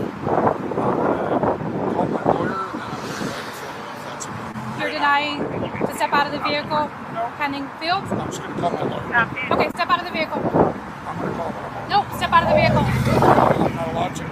Step out of the vehicle. So you're saying because you think I can't? All right, so you're going to step in front of my vehicle? Step in front of my vehicle? If I put this right here? Step in front of my vehicle, yes. I know right where that's at. Hired at C20 shortly. 24 squads, slow it down. He's out of the vehicle. I thought you were taking me through it. So, as of right now, we're on a leveled ground, we're on a bridge. I want to convey you somewhere that's going to be an even surface, free of debris. Yes, I agree, so we don't get hit. Turn around for me. I get you. We need the gloves. Yep. I just want to make sure it doesn't too far have a PVT. Have a seat.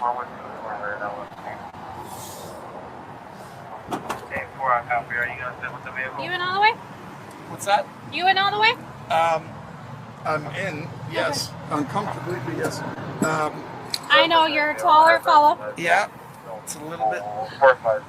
And then when my partner brought the backpack that you wanted, we basically do not an inventory, but I make sure that there's no guns in there. Yeah. Exactly. So you guys checked. And there were a few shooters in there that I observed. Yeah. Any of them drink? Okay. I So don't think any of them were drink, right? Okay. Can I do an exercise? Go ahead, dude. 2 back surgeries. Sound doing 02 Charles Boy. That's good. Pat it down, yep. What is your take on this particular situation here? First of all, he doesn't look drunk to me. He's not slurring his words. He's a professional football player. So when he says he has 2 back surgeries and doesn't want to crawl around on the ground, I certainly can understand it. And number 2, they detained him. They didn't arrest him. And if you detain somebody and don't arrest them, how do you have the ability to search their stuff? I don't understand how the law works anymore, but how is that beneficial to the citizen? You're telling somebody that you're detained, that we're going to move to a flat surface. So we're going to put handcuffs on you. Yep. We're going to take you to our garage, and then we're going to have you walk around because it's a flat surface and do these field sobriety tests. How do they get to check everything in his car? Again, I look at things from a standpoint that we have to have some decency in our society when it comes to relationship between the police and our people. And of course, we don't want people swerving around, driving drunk, or they can't hold their head up in this, and that, and the other. But that didn't appear to be the case with him. Did it to you at all? Would you have arrested that guy based on the way he was talking? I don't even understand what's going on there. Yeah, he's alert enough to know. He's like, oh, let me call my lawyer, and he recorded the whole thing. And so I don't know if typically drunk people aren't like, oh, let me make sure I document this because I want to make sure I give this to my lawyer. He's a public figure. Not typically he knows that they're going to make a spectacle out of him because he's a public figure. I really, in my, this is not your neighbor. To, this is not your neighbor that's getting arrested. Yeah. This is a probably a potential Hall of Fame quarterback. That's why I think they wanted to move him off the side of the road. Really, I don't think it had anything to do with it being an unlevel surface. I think they wanted to not have too much attention drawn to the situation. Exactly. And how do you? But what I would understand is what gives them the right to search through his goods when they haven't arrested him? They're just detaining him. Is that the law now? You can just go into somebody's car and check out their car and find out what they've got because they've detained you because they suspect you might have been drinking. No, I don't know. I don't know how the law works, but it frustrates me. They can't even. I don't. Well, I guess if they suspect you of drinking and driving, they can't detain you because it's suspicion of a crime. Yeah, but you can do that with anybody. That's the whole point. Yeah, but they have to have a suspicion of reasonable or articulable suspicion of a crime or that's committed or about to be committed. And that's my point to you. Did you see that in that? Because you saw everything. Well, it is. I mean, so the cop would have reasonable articulable suspicion because he crossed the line, and then they have. And this is how the lawyers work. The cops have special training to. That's why I say this, right? Special training to recognize things, and so that's what protects them. Are those things that they have, those certifications that they've gone through. You know what I mean? Exactly. Should they? Is my point. I'm not saying they should. I'm just saying that's the legal world we live in right now, and that's why we say there's no justice. The same people that were arresting or taking the kid out of the restaurant in New York, those are the cops. Yep. And I think we have to have some, again, just my opinion. You have to have some ability as a private citizen not to be harassed by cops, and that to me felt like harassment. I mean, you're detaining a guy. Did not seem drunk to me. I don't know if he had a couple I don't know what was going on there, but he did not seem drunk in the least to me. And all of a sudden, they're hauling this guy off. They're taking video of him, and they're creating a turmoil in his life. And I don't think that's what government is supposed to do. Yeah. That's just my opinion. I wish the video had the sobriety. They were talking like this, and one of those deals. So, yeah, put this guy in prison. He's going to kill somebody. But that didn't seem dangerous to me at all. No, at all. That's just me. All right, let's bring these guys in. We got Pat Miletich and Jim Gale. So here we go. Pat Miletich, buddy of mine, is a UFC Hall of Fame fighter who thinks the soil is a big problem in this country because it creates our food. And if the soil is contaminated, then odds are your food will be contaminated. And then we have Jim Gale, who's got his food farm. We did a video from down at Jim Gale's food farm down in Central Florida not too long ago. Jim Gale is running for president of the United States. So we have Pat Miletich and Jim Gale, and Isaiah went off the screen. Isaiah, there they are. I get nervous when Isaiah goes away. What's up, gentlemen? Well, hello, Rob. How are you? Jim, your voice is on. Oh, good. Well, thank you. How's it going, brother? Good to see you both. I want to get an update because I know you just recently went into, was it a Home Depot or a Lowe's, and you were trying to make, you're trying to get people's attention that the things that they're selling in there to kill weeds is poisonous, and this is a real problem, and people should be aware of it. Yeah. How did you get some traction on that? Did anybody try to help you get that information out? The traction has been absolutely awesome on so many levels, and I'll just briefly touch on a couple.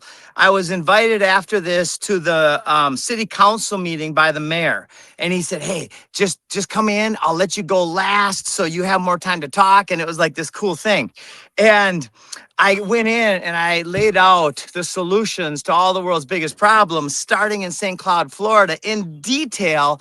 And the whole thing went absolutely nuts. So yes, it's getting big traction. And a lot of this is because of soil saviors. So what we're doing is we're creating a competitor to the poison spreaders of our world that go in your lawns with a backpack sprayer and spread death on everything. We're creating a competitor to that nationwide that will spread life on everything. I love it. I love your energy. Pat, you got to tell me, I know you guys are friends. I know you're friends with Jim, and see the world through a very similar lens. And I want to get this out to more and more people to see where they're coming from. I believe, I wonder what you guys, you might have heard the beginning of the show. I believe our society is so conditioned out of what is good and bad that they wouldn't know evil from goodness if it was right in front of their noses. They just can't see what's going on. When I go and watch what Jim Gale does down there, and I know how much money he's put forth to change the minds of people and saying, hey, listen, freedom sometimes means that you got to take care of your own business. And if you could just use your land and your yard instead of make it all pristine and pretty, because that's now what subdivisions want. They want everything to be pretty. But in reality, if you just, my wife is doing this now, by the way, because she likes to grow food. So in just our little yard, she's growing, she's growing hot peppers, and she's growing green peppers, and she's growing tomatoes, and she's growing food for us. You say that if everybody did that, we'd be in much better shape. We'd be much more free. But Pat, you say you also need to make sure that your soil is clean enough to grow. Is that the way I understand it with Soil Saviors? Well, the problem is the definition of what clean is to Americans that want to disinfect everything and kill the natural organisms that, frankly, we are made of. So we should have a diversity of thousands and thousands of different types of organisms in our body that basically patrol and clean up our systems and keep us healthy. They break down inorganic metals, for instance, and convert them to organic or colloid minerals that create life on Earth, things like that.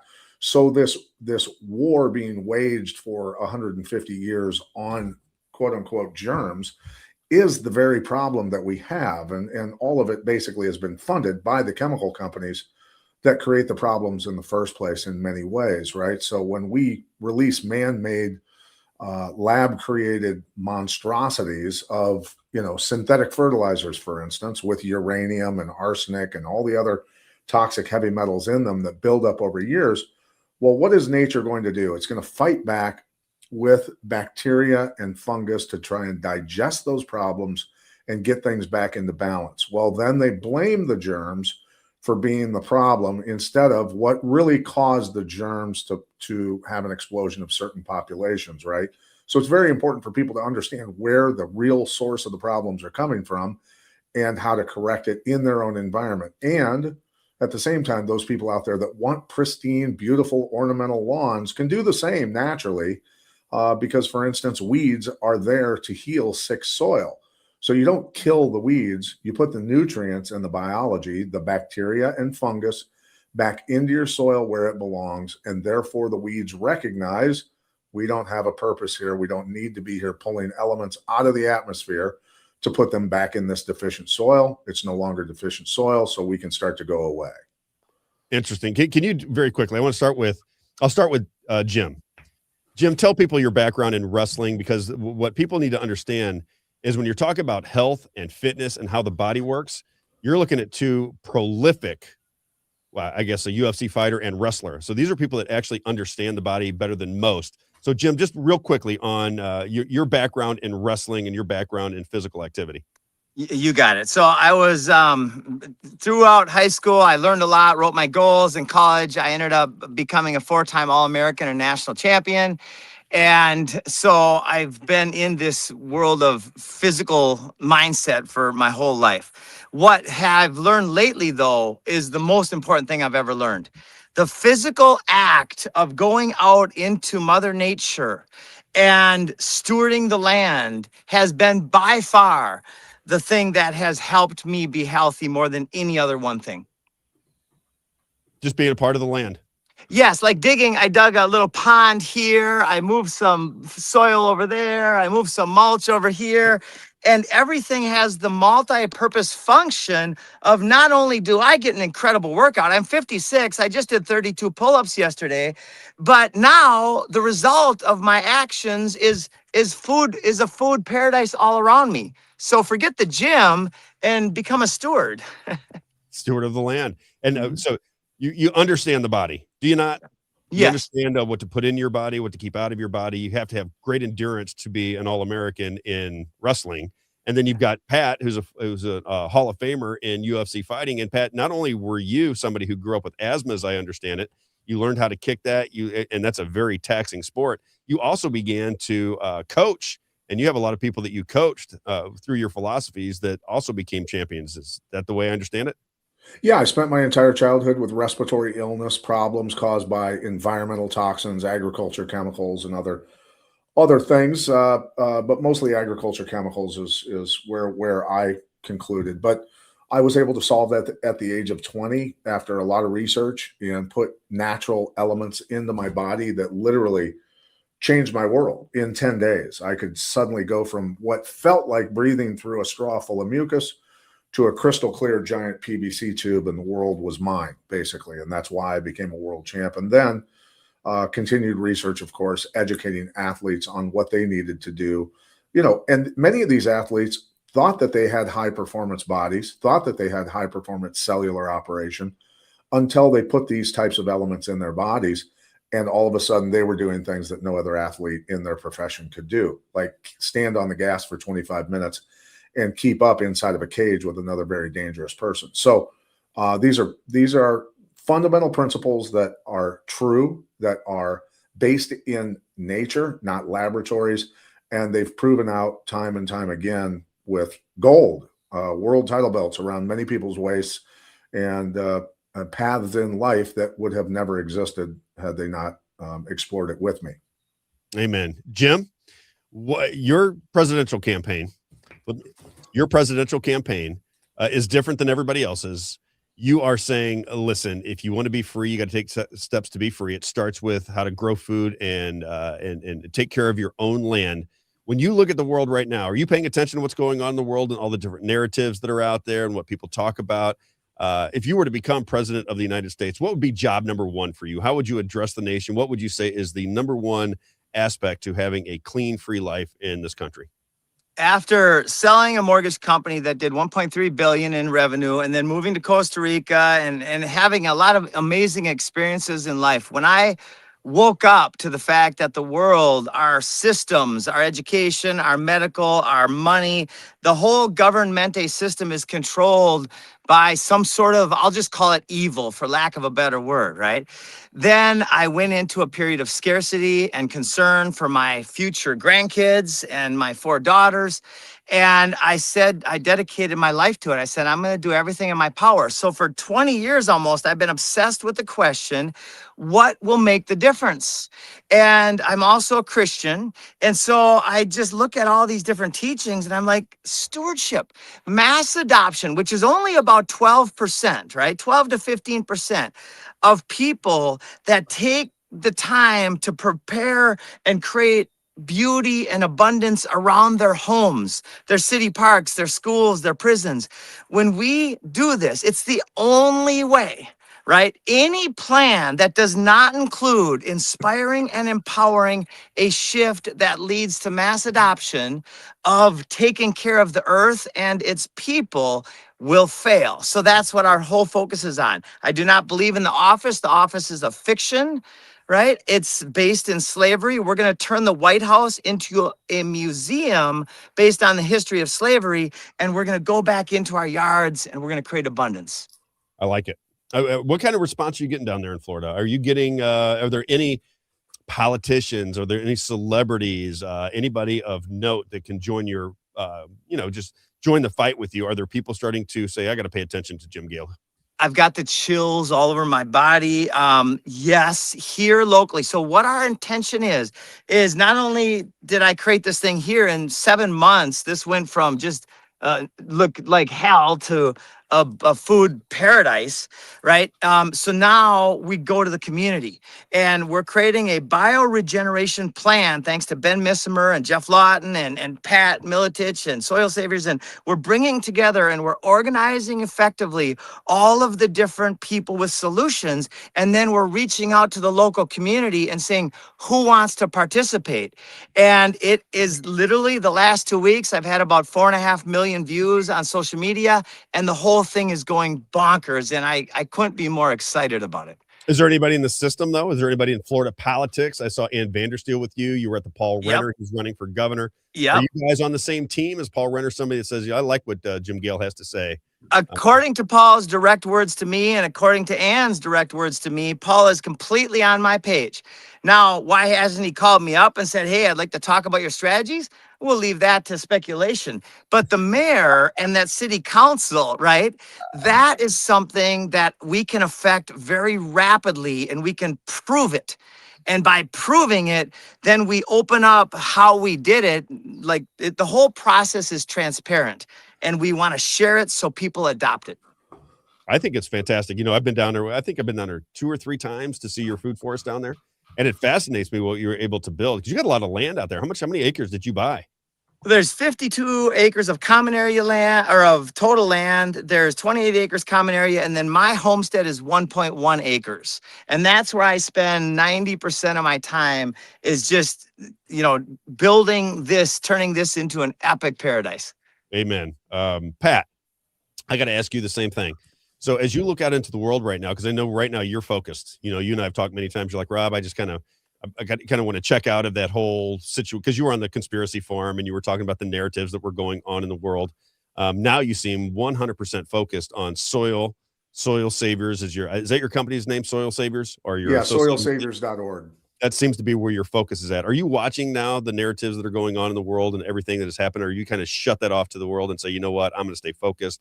I'm going to get this message out to as many people as I can. How are you looking at things nowadays?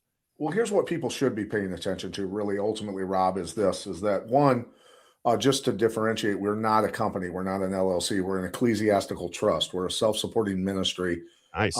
With the goal of healing the earth. Like what we've been given. What we've been given has every answer that we've ever needed and more, right?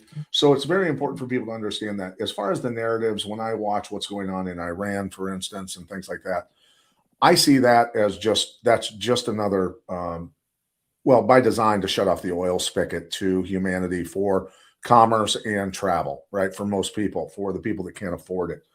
That's kind of what's going on in my humble opinion with that. I don't care about politics. I don't have time for politics. What I do have time for is to pay attention to what we've been warning the agriculture industry, for instance, what was going to happen, that when you continue to use chemicals on 1 billion acres of our soil, that goes for everybody with golf courses, that goes for everybody with lawns that are doing it. Everybody's part of the problem. That when we continue to do this, that we would deplete the organic matter out of the soil. One, it no longer holds water the way it's supposed to. Therefore, there's not proper evaporation rates and precipitation. We're seeing mass droughts all over the country, Rob, even down there in Florida and the Midwest and out west. I had hundreds and hundreds and hundreds of farmers send pictures and comments to me about what's going on in their area, and they're dealing with biblical level drought and destruction of crops. People don't realize how much trouble we're in. It doesn't take that long to put 1% to 5% organic matter back in the soil and hold 100,000 more gallons per acre, times 100,000 gallons of water by 1 billion acres that have been destroyed. And voila, you've created natural weather patterns again and bring water back to your area, for instance. But the nutrients have been mined out of the soil.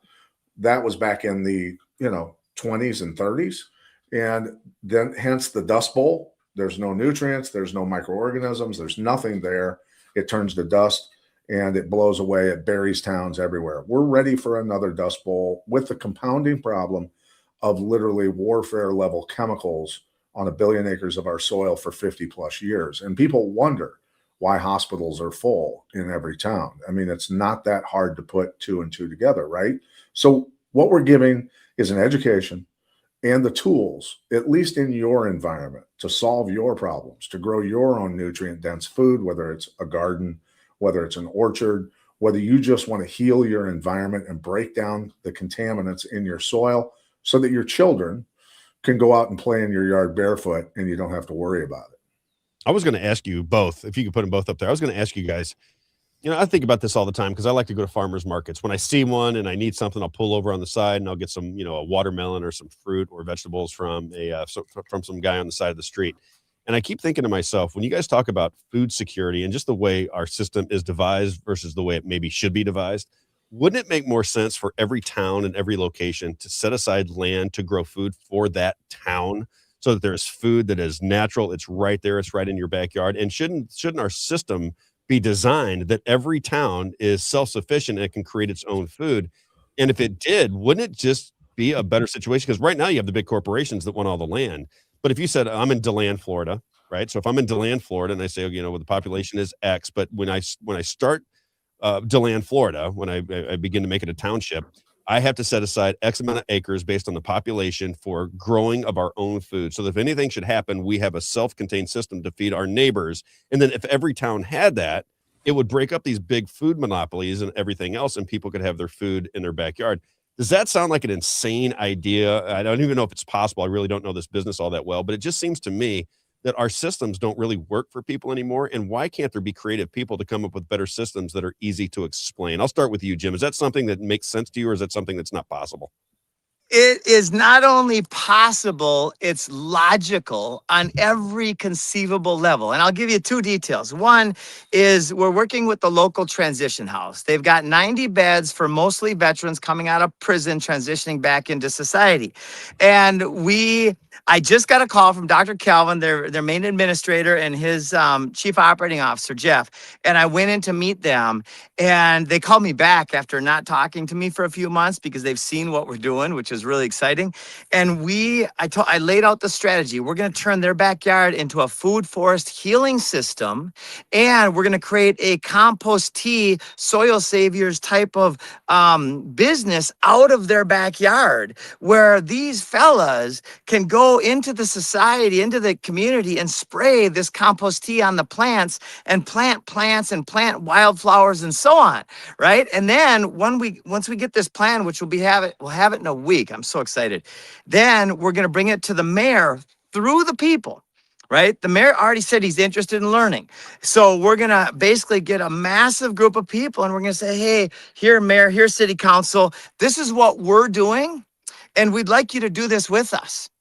And what are they going to do, right? We're building them Sun Tzu's Golden Bridge. And also, we're going to integrate the schools and the churches, right? This is already happening to a significant degree. But when we get the schools, just the schools, to practice stewardship and entrepreneurship at school, everybody wins. Just the churches to actually practice stewardship, which is their fundamental thing, right? Why we're here, everybody wins. So yes, it's happening at scale, and everybody's invited. That's an interesting thing you said. So schools and churches, because I always look at this. I always think to myself, I'm like you're a business person from the beginning, right? So you're in business. You know, business people have to figure out problems, right? They get, some are more complex than others. I wasn't in a business where I need really complex answers to anything, but you always are trying to solve problems. You go, okay, what's the problem? Well, one of the problems is nobody trusts their food anymore. When Pat was explaining to me what was in the food, he gave me like a bowl of dirt to put into my coffee, and it worked. My wife is still using it to this day, and she gets pissed off at Pat when she can't get it. She's like, well, it's still not here. Where is it? Because it allowed us, it cleaned out our bodies. There's no doubt about it. And Pat told me exactly what to do. He said, he gave me, I was at your farm, Jim. And he gives me this bag of what looked like dirt, and he put it into a bottle, shook it up, and drank it. And he said, this will get rid of your stomach bloat and do these types of things. And so I took it, I started using it. Now it made my teeth all brown, right? Because it's basically a soil that he's putting in my mouth. So it's not, hold on, Rob, hold on. Mineral, what is it? It's not soil. Okay, first off, there's varying degrees. By the way, everybody stick with me here for a second. There's varying degrees and types of what's called humate, organic matter at different composition levels. That could be coal, that could be dead seafloor beds. What we put in our capsules, for instance, at cellsaviors.org is 77 colloid minerals. Those are minerals called colloid minerals. They are the organic forms of metal. When you talk minerals, are you putting rock dust in your body from a capsule that people that don't understand these concepts, or are you putting organic forms of minerals into your body that will absorb into your cells, and your cells will more readily give up the toxins that you've absorbed, because the cells in your body are trying to stay alive. What they will do when they can't get the real, they will pull up the false, they will pull up the harmful, anything they can to just try and operate and keep you alive and operating, right? So that's what human organisms are, very durable. We are attempting as best we can to stay alive and stay, well, with some vitality in our lives. The whole reason you put the real into your body is so that you experience the real power, the real vitality, the real athletic performance, and the real function that you're supposed to, and be able to pursue the things you want to in life, right?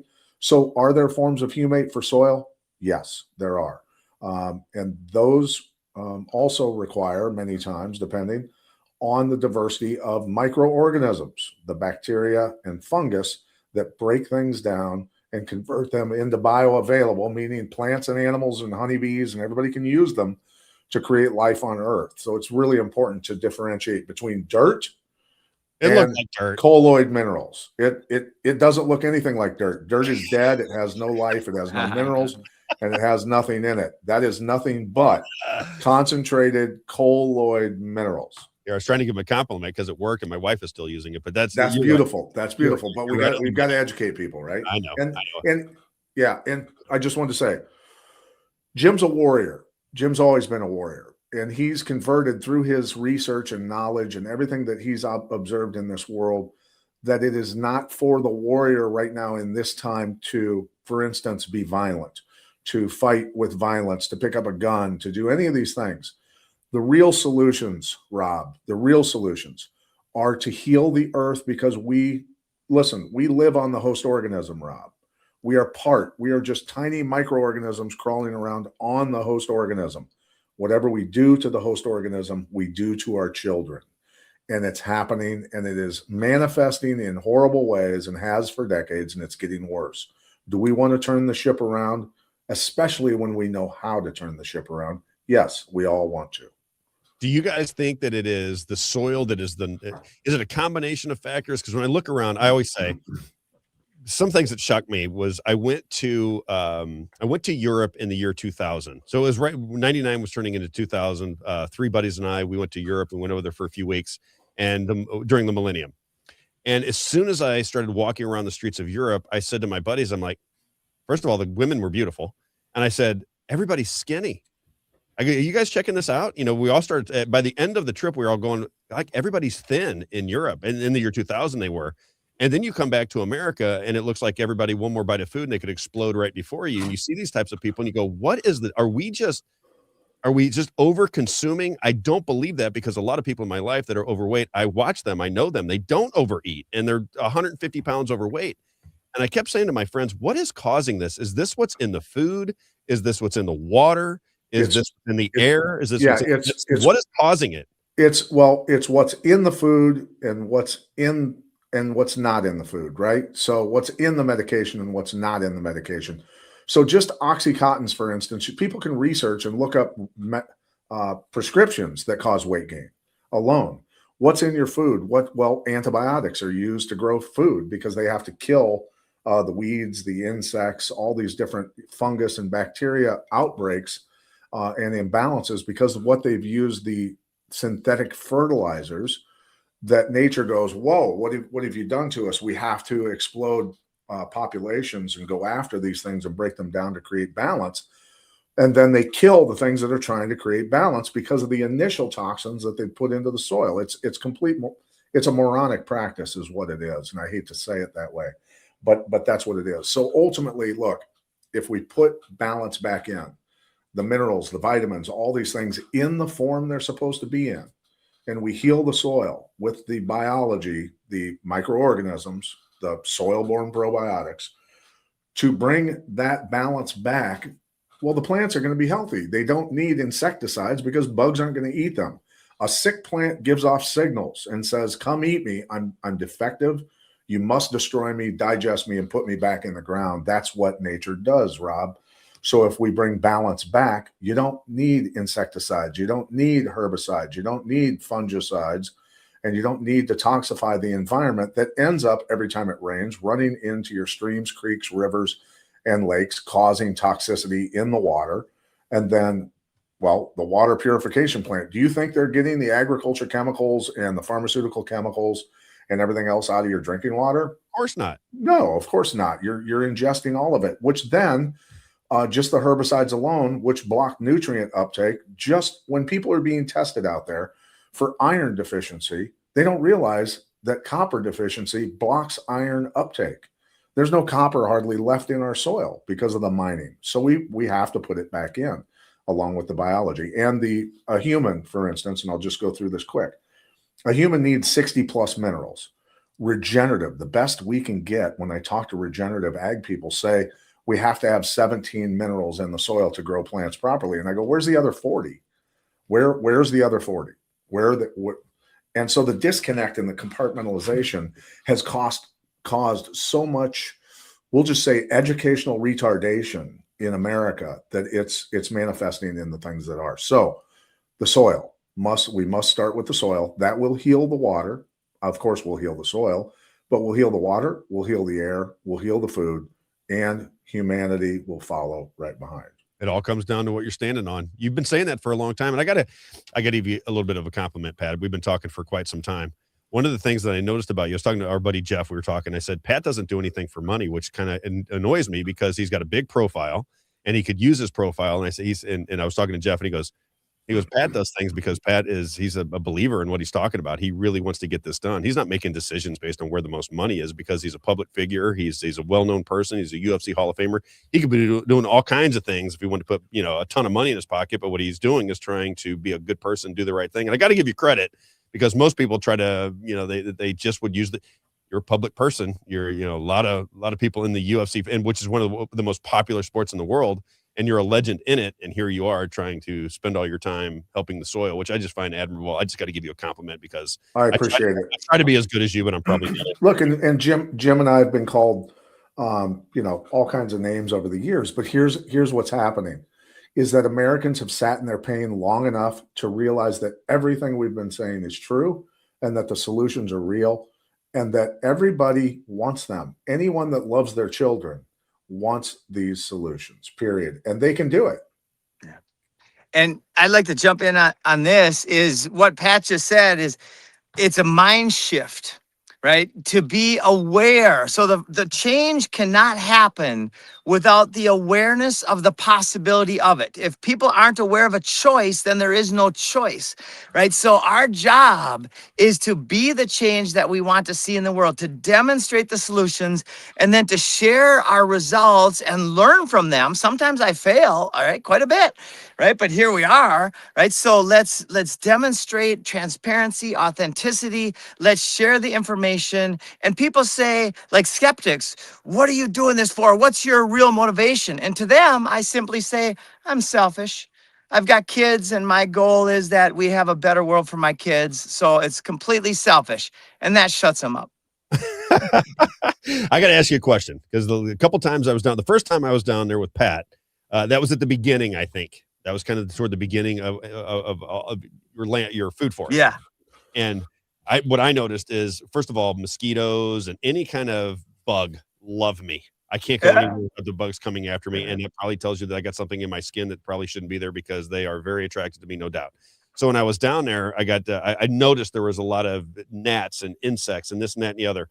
Does that stay that way? Does that change over time? Or if you're in that environment, if you say, you know what, I'm going to create this great land for us, do you constantly have the gnats and the bugs that would kind of drive people to go, I can't take it anymore? Or does that I'm so glad you asked that. So for the last several months, especially the last month and a half, it's been rainy season, maybe 2 months. And we have sat out here through dusk, right? Through sunset all the way to dark many, many times. And we have talked about why aren't there mosquitoes all over us, right? Right in here. You're now, by the water. Right. And one of the reasons why there was no gnats or mosquitoes, we've got lemongrass and Cuban oregano on all sides. We've got comfrey and a lot of there's dragonflies, there's predators of mosquitoes. And I think that's the reason, although I'm just guessing, but you could sit here with me through dusk and no mosquitoes are bothering me. Which is amazing because you're right on the, is that the river that you're by? Or it's Lake, Cat Lake. You're right on top of it. So yeah. That was the one thing that I was recognizing because I don't like mosquitoes at all. And I used to get chewed up as a kid with mosquitoes for some reason. They were attracted to me. And I said, man, I hope I don't go down there and walk around with Jim and have 10 mosquito bites on me when I got home. And I didn't the first time I did. Yeah. First time I went down there with Pat, I had a couple bites on me when I came back. The second time I did. And that's why I asked the question. The healthier and more diverse a system gets, the fewer parasites there are from the stomach and the brain all the way to our natural world. Interesting stuff. Okay, a couple more questions I got to ask you. If I was to do one thing right now, if I was to take one supplement, if I was to take one thing, because I know you're selling products, Pat. What is the number one thing you would say? Would you say start with that the cell savers, the soil saver? I just don't know what the number one thing is. What you did give me worked. There's no doubt, and my wife still takes it to this day. I haven't taken it as much because I travel and I'm lazy, but it did work for me, and I got to get tip of the spear. First, we must help ourselves before we can help others, right? Like Jim says, put your oxygen mask on.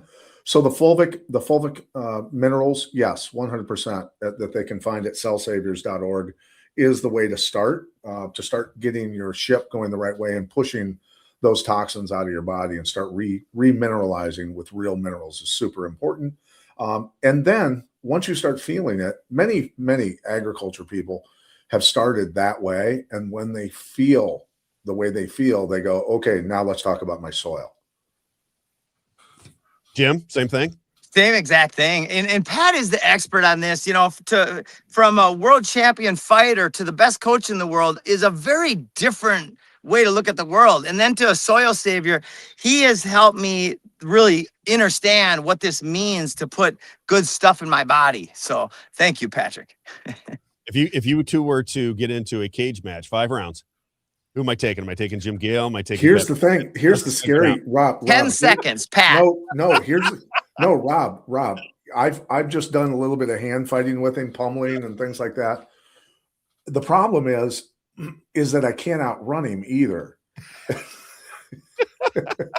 You'd have to chase him down to get to him. He's 145, 160. I don't know. What do you weigh, Jim? 160 maybe? Dude, you're in the doghouse right now with me. I'm 161 and a half. Okay. But he's so I'm kidding. He's 56. He takes his shirt off. He's got an 8-pack. He's shredded. Oh, yeah. I can't outrun him. I don't have better endurance than him. I don't want anything to do with him. Well, the other thing that's interesting about Jim is if people are watching him, how happy he is. Yeah. And when you're around him, there's an infectious attitude around Jim that you cannot miss. You know, he solved all his problems. He solved all of his problems, right? Well, he's surrounded by his solutions. This is what I mean. You know, we got manicured yards where I live in Florida, right? Had manicured yards when I lived in Lake St. Louis, Missouri, manicured yards, this and that and the other. But the world, I talk about this to all of my friends that will listen to me now because, there's some friends that are probably listening on the show. There was a time in my life when every decision was made about how much money I could make because I thought I needed to raise that money to help my family. And I did. And you gotta survive in life. There's no doubt about it. I'm not dismissing that. For people that have to do that, I get it. But I'm watching a guy how much did you spend? I mean, you went through $20 million or something like that, didn't you, Jim? Yeah, when I learned that the world is dying and I had this belief based on Napoleon Hill, whatever the mind can conceive and believe it can achieve, that I could do something about it, I invested every penny and I now don't really have much cash. I would sure like to have more to do more good things, and I will, but I'm glad that I made that investment because it got me sitting here talking to you, Rob Carter, and you, Pat, and now it feels like there's just incredible synchronicities and guidance happening. So I'm so thankful. I'm fascinated with your energy. That's something that I just noticed when I'm around people. You know, when you interview people a lot, you kind of get a sense of people's energy, and I'm always attracted to people that are naturally happy. I'm a naturally happy guy. Do I get bitter and but every day I wake up, I'm looking forward to the day. That's just how I live my life. But man, you are infectious, man. When you're around you're always in a good mood. You're always happy. You're always working. You're always talking about the future and things that can be done. And I think it's a great thing, man. I dig you, and I hope that good things happen for you. And I hope that your presidential race gets out your message at the very least to as many people as you can, because I think it's a great thing. Last question I want to ask. The last thing I want to ask, as you start to address, because I know, Pat, you hate politics, and I know that you're trying to distance yourself from it, but when you address some of these people within the state of Florida, where are you at now? Are you up in are you in Iowa or up in the Dakotas, Pat? I'm in the Dakotas. So you're in the Dakotas. So when you address local governments and say, listen, we really should be teaching our kids, if we would take some of these football fields, these mammoth football fields, and made these to where kids came out and learned how to plant and garden and raise food, wouldn't that be a better use of their time? Or maybe we can have both. When you go to these schools or these the mayors or the governors or anybody that makes decisions on the things that you advocate for, what kind of response do you get? Do you get people going, yeah, I do want to work with you, Jim, or, that's ridiculous to get out of my office? What kind of response do you get from people in government? And I'll ask both of you. I'll start with Jim, and then I'll go to Pat. Sure. The response is increasingly getting better because I'm learning how to communicate more effectively. And again, Pat helped me quite a bit with this. And the Sun Tzu's Golden Bridge concept came to my awareness just a month and a half ago. And it just gave me the chills all over my body.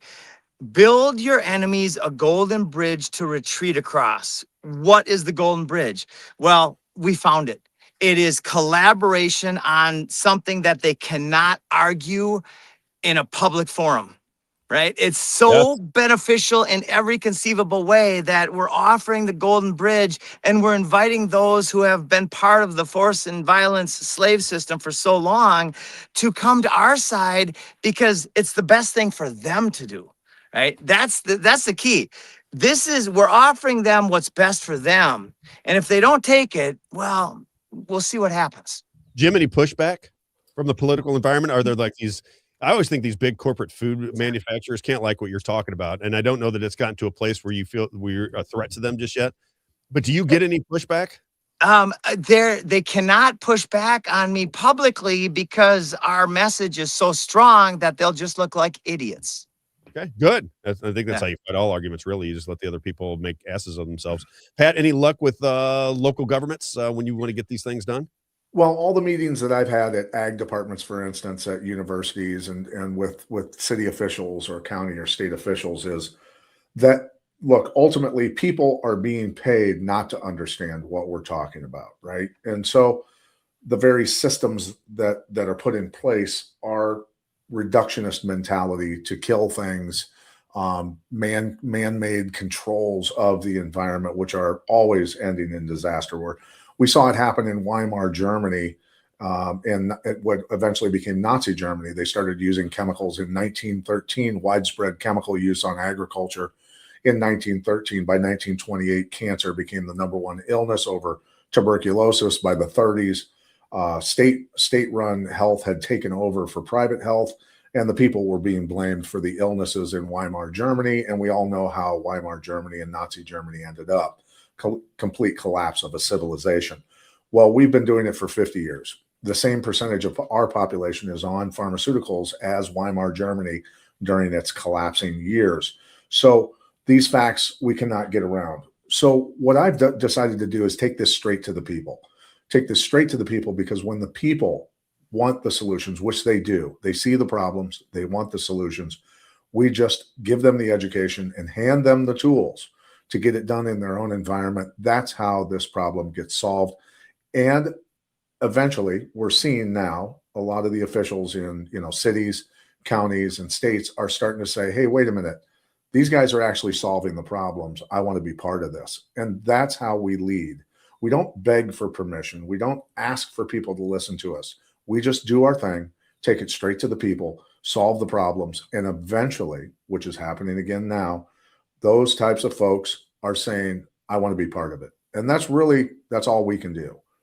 Yeah, everybody's enthusiastic when they see you two guys talk. So, Pat, if somebody wants to buy your material, and I got no investment in Pat's stuff, although I used it and it works, and I know my wife absolutely loves it, because every once in a while I'll get a call from her. I'll be traveling, and she'll say, I can't get that. Who's your friend? I want those capsules. Who's your friend? What? And I said, Pat. And she said, yeah, I want to get those. I'm running out of those, because she recognizes it right away that it regulates her stomach, it regulates her gut, which is exactly what you said it would do. And if you look at my gut right now, it's not regulated, so I probably need to buy some as well. So yeah. People can go to cellsaviors.org, and they can also go to soilsaviors.org for different components for their soil, for their garden, for their orchard, or their manicured lawn. Look, if you want to do things naturally and not use synthetic fertilizers, these chemicals and all of these things that have been proven through many tests and research to be harmful, hey, do it naturally, heal your soil, heal your environment, and look, go to bed at night knowing that as a protector of your children, you're doing the right thing. Would you vote for anybody that gave immunity to Bayer Monsanto for glyphosate? I stopped voting quite a few years ago. But look, ultimately, here's the thing. I had to step away from all of that and become my own president, just as Jim's doing right now, right? Be your own president, control your own environment. And when everybody starts doing that and taking care of their own environment, when you put it all together, you've got solutions that solve a lot of human problems. Yeah, Miletich. All right, Jim, tell me where people can find you if they want to donate, if they want to see your food farm, if they want to get more information from you. How do they do it? Thank you, Rob Carter, man. We just love you. And your energy is fantastic as well. So we right now are launching a nationwide business that literally competes with the poison spreaders. And we are looking for people, and it's epic business model, and it's very transparent, and we're using all of the surplus that comes in after people are paid to do the job of healing the soil. The surplus is going to regenerative projects in their communities and in our broader community. So if anybody out there knows anybody who wants to call their poison spreader and say, I don't want that anymore, and call us for the exact same price, right? And we can be flexible. We just want to get this in the ground. Then get a hold of me. My email is, well, my phone number is easier. Send me a text. It's 651-329-2151. One more time. And yeah, 651-329-2151. And then stewardshipparty.org is our website. Stewardshipparty.org. And if you want to reach them, Isaiah, do you mind putting it on there just so people, if they're going through 651-329-2151, and you can just you can text directly to Jim.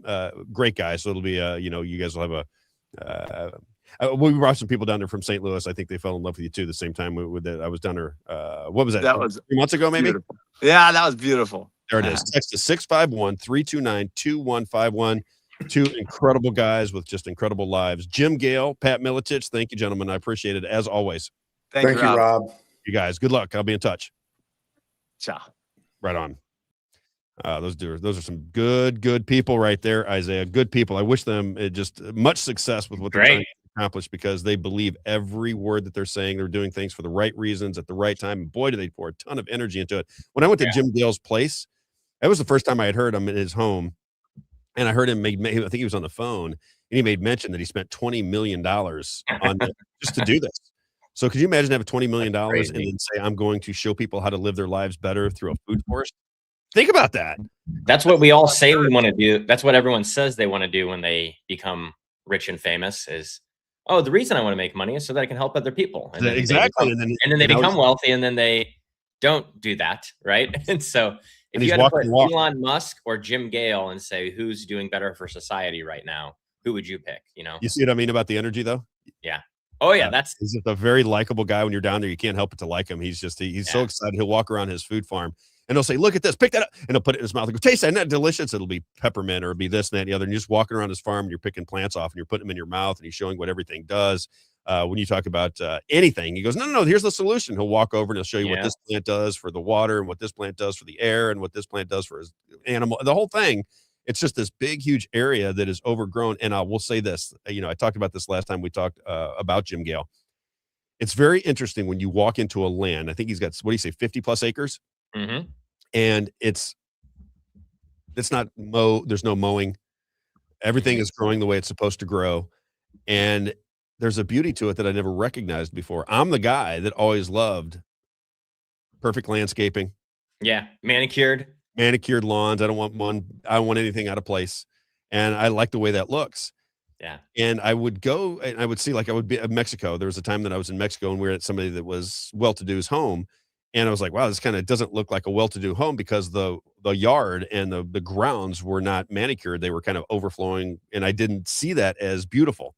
When I went down and I met with Jim and I kind of look at that whole thing and I kind of looked at through a different lens, nature untouched is beautiful. Mm-hmm. We're just not conditioned to see that as beautiful. We're used to seeing clean, perfect. That's why you love when you're driving down Highway 44 and you're seeing all the untouched nature there, because there's no developments that have happened. There's no data centers there. Nothing's happening. There's no industrial development. You just see for miles and miles, all you see is trees.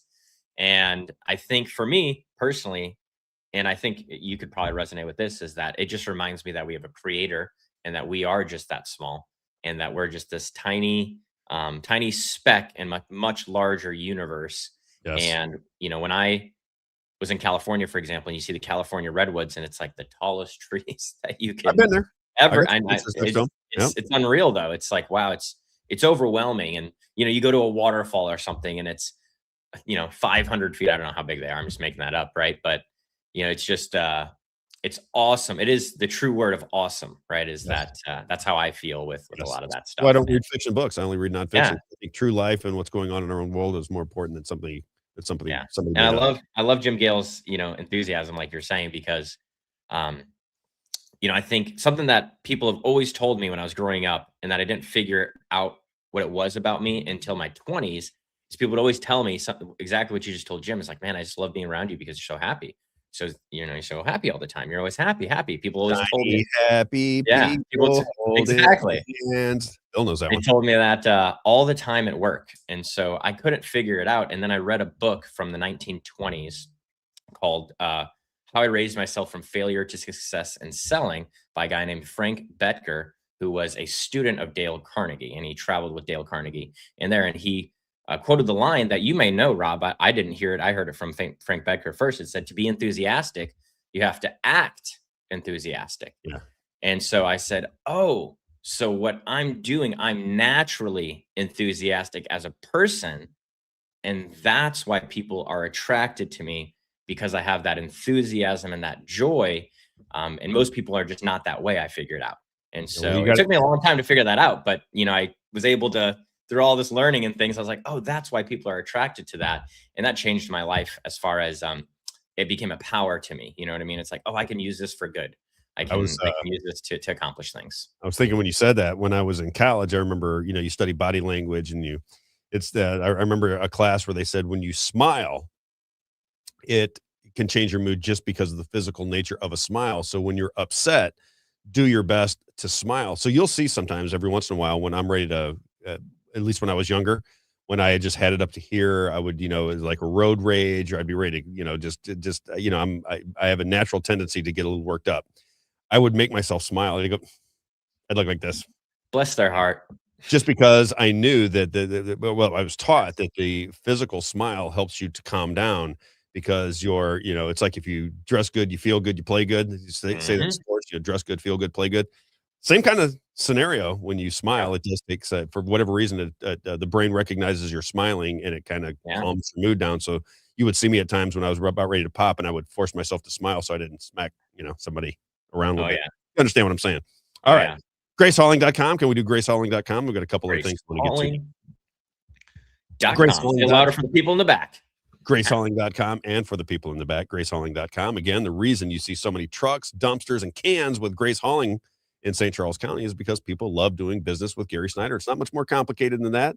They pride themselves on customer service and competitive pricing. If you are if you're in St. Charles County and you're a business, they have 2, 4, 6, and 8-yard dumpsters that you should be doing business with Gary Snyder, period. So if you are somebody that is in the commercial end of the spectrum, 2, 4, 6, and 8-yard dumpsters. He's been around since 1998, but for the grace of God, he would not have such a thriving business. And then easy for residential customers. If you have trash pickup, recyclables, yard waste, or bulk pickups, always remember GraceHauling.com.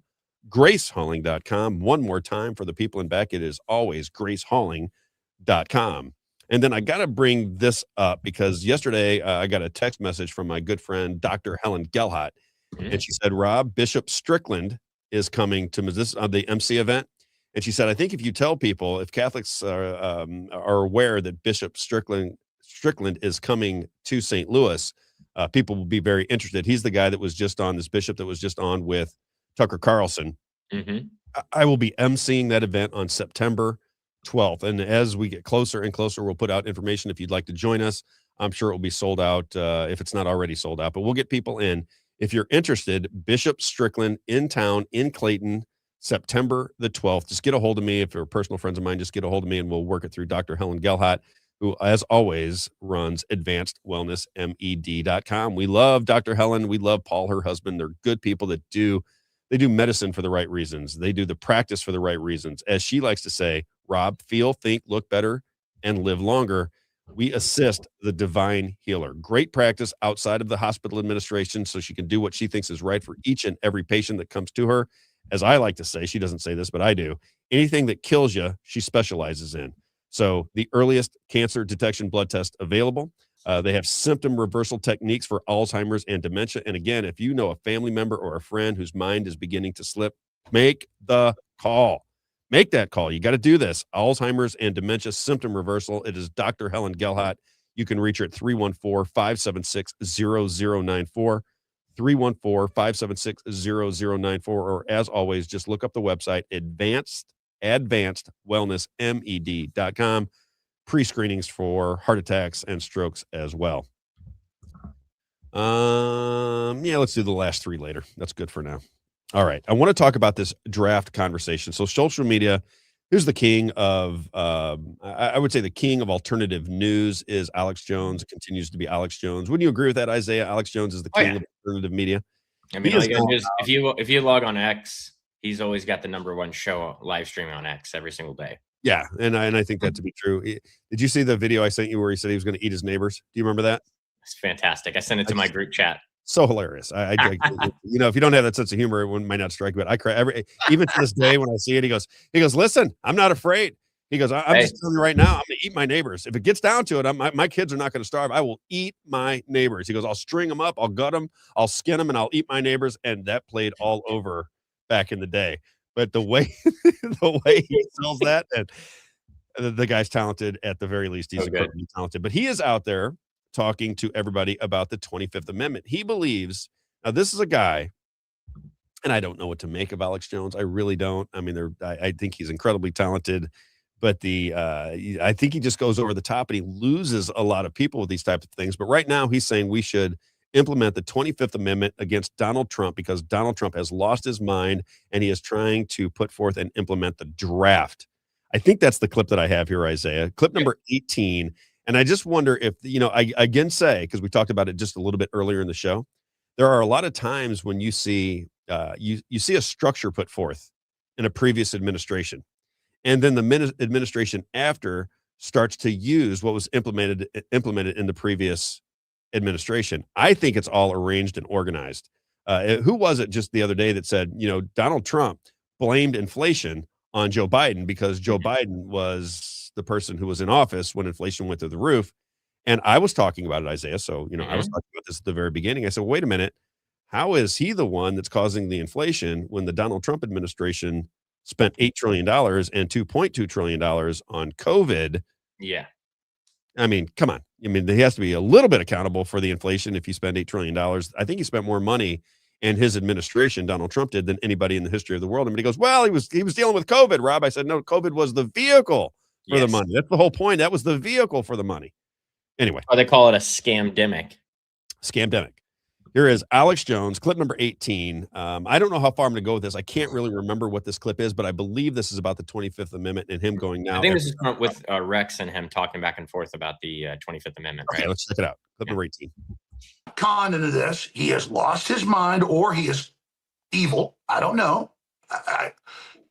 He knows behind the scenes that this is a disaster, but it's all about face saving. He may be getting a draft ready to, he thinks, scare the Iranians. Oh no, don't send in your ground troops. How do we stop it? How do we expose it? How do we get out of this war? Well, you put massive pressure on Congress that this is a war. You're violating the law. By the law, when we're in a full war, if this is a full war, you're supposed to vote on the war. You're supposed to declare war so that a president can't just sleepwalk us by incrementalism into this. And this, our Constitution is written for where we are now. And impeachment, I don't care how you do it. People say, well, we'll be allied with, idiots like AOC. It doesn't matter. And you watch, once we start actually trying to impeach him, the Democrats are suddenly not going to support it. They act like they're against this war. Most of them are controlled by AIPAC as well. But we have a job to do to expose this and get this out in the open and stop this. We all, former Trump supporters, we can still support good people in this administration, RFK Jr. and stuff. We can still say, we're not for the Democrats. We can spend time on them and all their evil and what they've got planned and packing the Supreme Court and shutting down private grocery stores and government-run grocery stores and Mondami's advisors admitting we want to bankrupt small businesses and we want the state to be the monopoly and they want to open the borders and flood us and they want to cut our sons' genitals off and our daughters, cut them up. We need to spend time on them.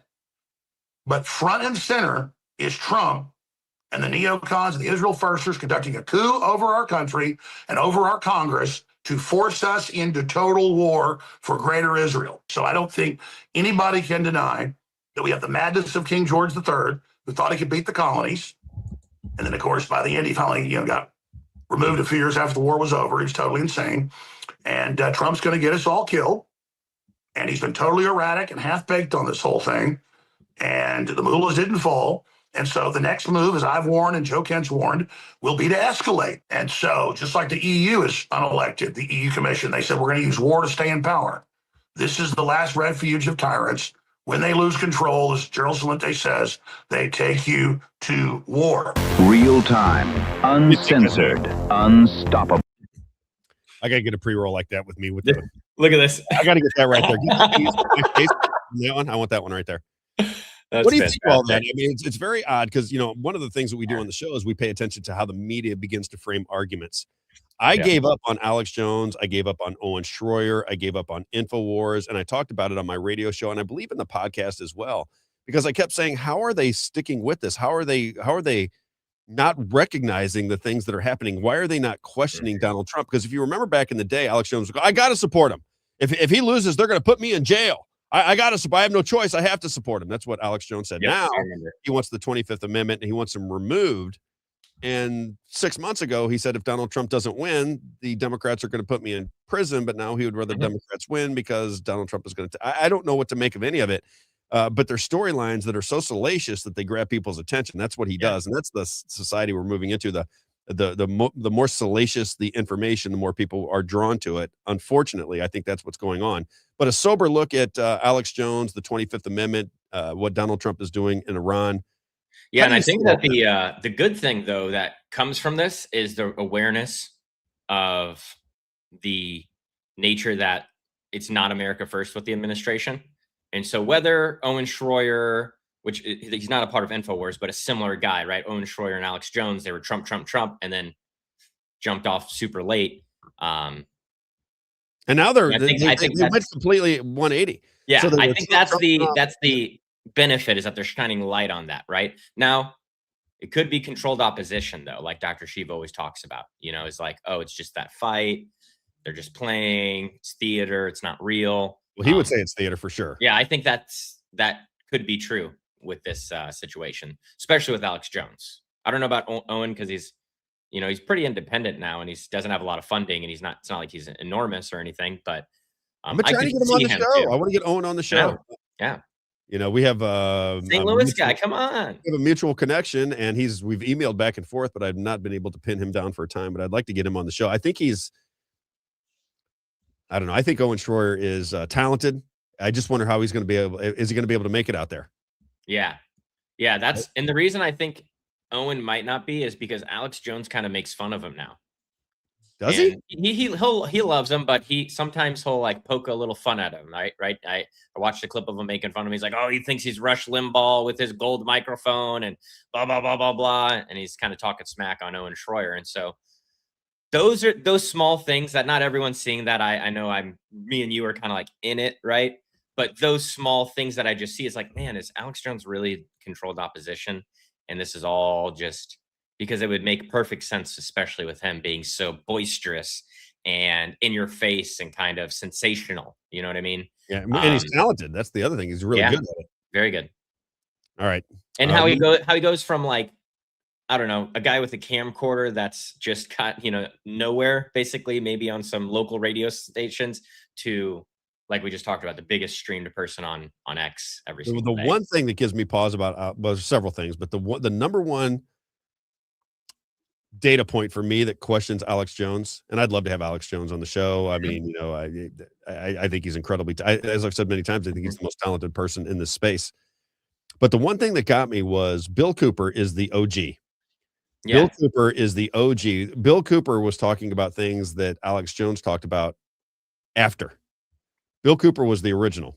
Yep. And Bill Cooper did not like Alex Jones. They got into a fight, and then what's interesting is basically the marshals kill Bill Cooper, and from the time Bill Cooper dies, immediately you start to see the ascension of Alex Jones, who basically is talking about the same things, only through a different format.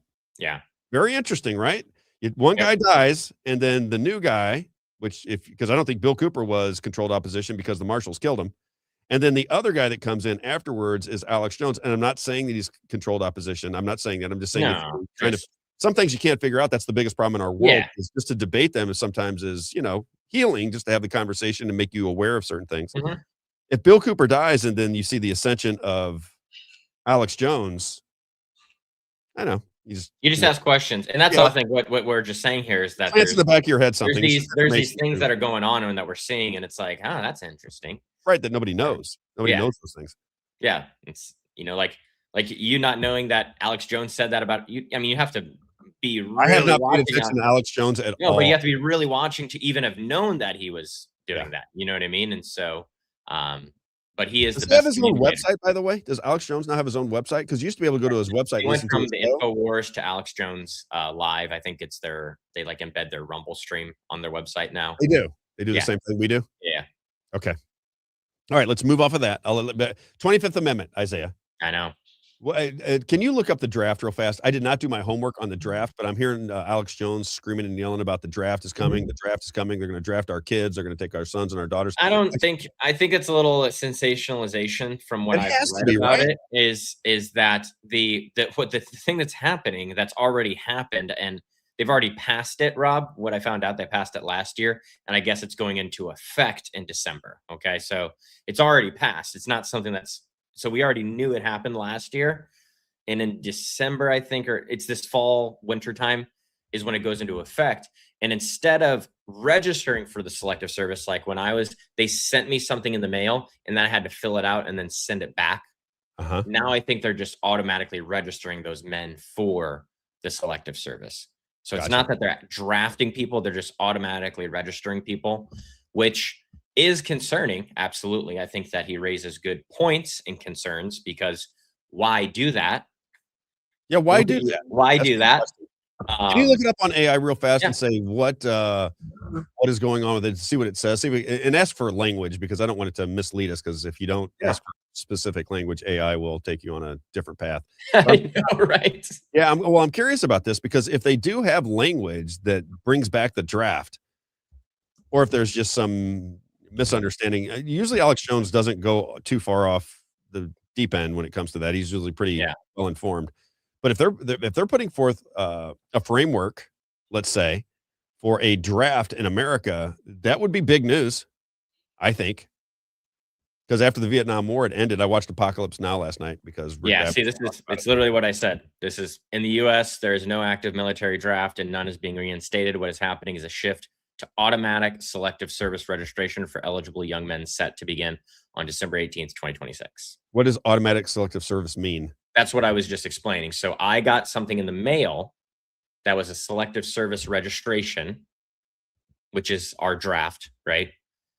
And I had to fill it out and then mail it back. What if you don't? I think there's repercussions, but I don't think they really went after anyone. So I think there's maybe a threat, you know what I mean? But nothing that really came to fruition, if I remember correctly. I may misspeak with that, but I always just filled mine out and sent it back because it looked so official. You know what I mean? It's like from the government. Like you had to do it. Like, I don't know what I'm going to do if I don't fill this out, right? Right. And I got to find out why he's ranting and raving now. There's something going on now, unless he just needed a headline. No, that's what's happening, Rob. That's what I just explained to you is happening, and he's sensational. But you said it already happened, and now he's just. Well, it's already passed. It's going into effect on December 18th. Gotcha. Does that make sense? So it got passed a year ago, but it has not gone into effect. Just because it's passed doesn't mean it's active. Right. And so now on December 18th in 2026, now it will be active, where instead of manually registering for the Selective Service, it's going to be an automatic registration for the Selective Service for men that are, I think, 18 to 26, if I remember correctly. If that's the eligibility, it might be 25. It's around that age range. Is it just men, or is it men and women? Does it say? I think it's only men, if I remember. Yeah, male residents. That's fair. Yeah. Well, yeah. I mean, they got the it's a man's military now with Pete Hegseth. I'm kidding. Of course, it should be men. That's my opinion. It should be men. Okay, let's go to. I want to move off of that. We'll just pay attention to it, see if it means anything. Yeah. Alex Jones. I think it's sensationalized. I think it's being sensationalized. That's right, because there's no draft happening. However, what you said is my concern. The framework for a draft is being implemented to where the men are now automatically registered. So all it takes is, we want to draft them 10 years from now. Yeah. You think people would revolt under that scenario? It's hard to say after COVID.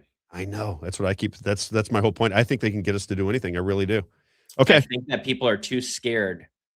They'd be like, what happened? What, a lot of people are in situations where they're not like a Jim Gale, where they're self-sufficient. Right. They're slaves to their employer. Correct. Because they're relying on that paycheck to pay their bills. As we learned with COVID. Yeah. And so I think that is the holdback for a lot of people. I think half the people in my life that got the vaccine did it because they were doing it to keep their job. Yes. And I have a buddy that I travel with that's wealthy, Mhm. and we were on our golf trip together. And I said, "Hey, did you end up getting vaccinated?" He said, "I had to." I said, "But he's retired." So I'm like, "What do you mean you had to?"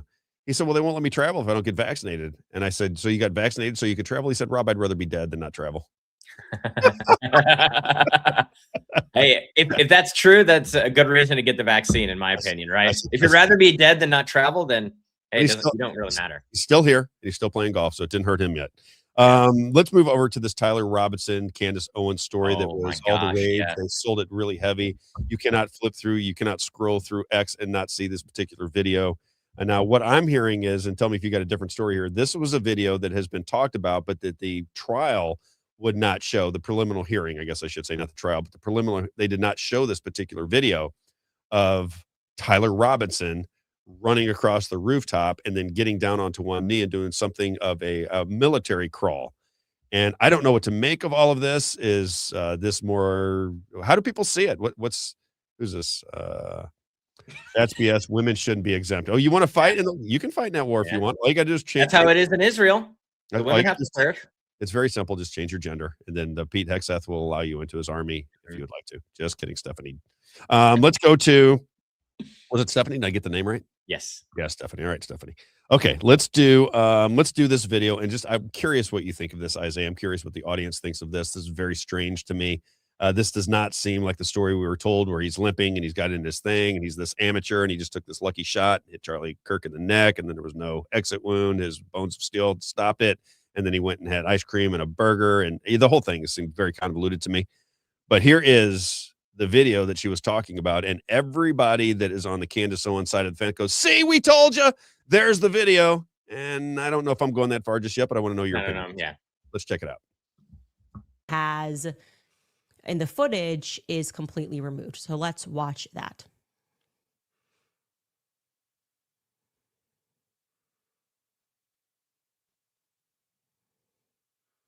So he's not limping. He's not carrying a gun, and he's not limping. Now, what happens next? I saw something that looked is like exactly a gun, as my source so hard stipulated. Our rooftop guy begins a tactical crawl. It's actually known in the military as a lateral crawl. Let's watch that. This was the most curious thing for me. And then she shows actually the training. Yeah. There he goes. And I actually do want to show you side by side so you can actually see a real military man do that alongside this person on the rooftop. Let's bring in that side by side clip. Here we go. That general action right there is known as a lateral crawl. Now, you may have noted, if you're just looking at your eyes, some sort of a flash that just took place, right? We're going to show you that slowed down and just kind of discuss this. We've gone back and forth here. What is that? Is he pulling something out? Is it like a signal mirror? Is it a flag? Was it already on Losey Center? Is it actually something that's in the background that's just catching weird? Is it a car? And we're just thinking that we see this flash, but we're just going to show you that so that it's clear. Back and forth flash there while he's military crawling. Here we go. There, and we're running that back and forth there. Okay, so you now have that. I think Next she might have up, been what right. you're That looked going like to something was see behind him, is maybe. that it's going to look as though, as he gets into position and completes this lateral crawl, that he thrusts something forward in a way that my brain told me it looked like he was unfolding a gun. Truly, that's what my brain told me. Yeah. Maybe it's because I had this guy and told me about a fold AR. I don't know, but it's not definitive. That's me narrating. I'm happy for people to disagree and debate what is seen. But let's just watch that portion here. Is this playing again? Oh no! No, this is the forward. This is now the he's shot. Again, Yeah. something You forward. did you not see that before, Rob? I You didn't. Yeah, No. watch this. You see he lays the gun out? But more importantly than what we see Why is the here video so is what terrible? we're I know. not going to see here. Where are the So flock remember, cameras at this supposed to be a university? German 98 Mauser family heirloom gun used during World War I and World War II. That'll effectively take your shoulder out when it's fired. Even the newer models, if you go watch people shooting, they're like, oh, my shoulder. And if you're looking through a scope, as he allegedly was, you might even expect a black eye. You will recall that the guy who recorded the footage specifically told us that he saw no recoil. That's pretty crucial. He just saw the guy get up and run. And that would be, I would argue, or a lawyer in court, that would be impossible for this specific make and model of gun. So let's watch and see if we, with our eyes, can observe some sort of a kickback. And again, I have to apologize. This is not like Benny Johnson 4K footage, but it's at least clear enough here on your screen that you would be able to discern a strong kickback on a gun from somebody who's just laying down taking a shot. So Stephanie, you tell I'm us. going to let this run. It's about 50 Yeah, seconds. please, Stephanie. And thank you, Just Stephanie. let me know if at any point you see that before he gets up and breaks into a sprint. Take a look. There you go. That's that unfolding again.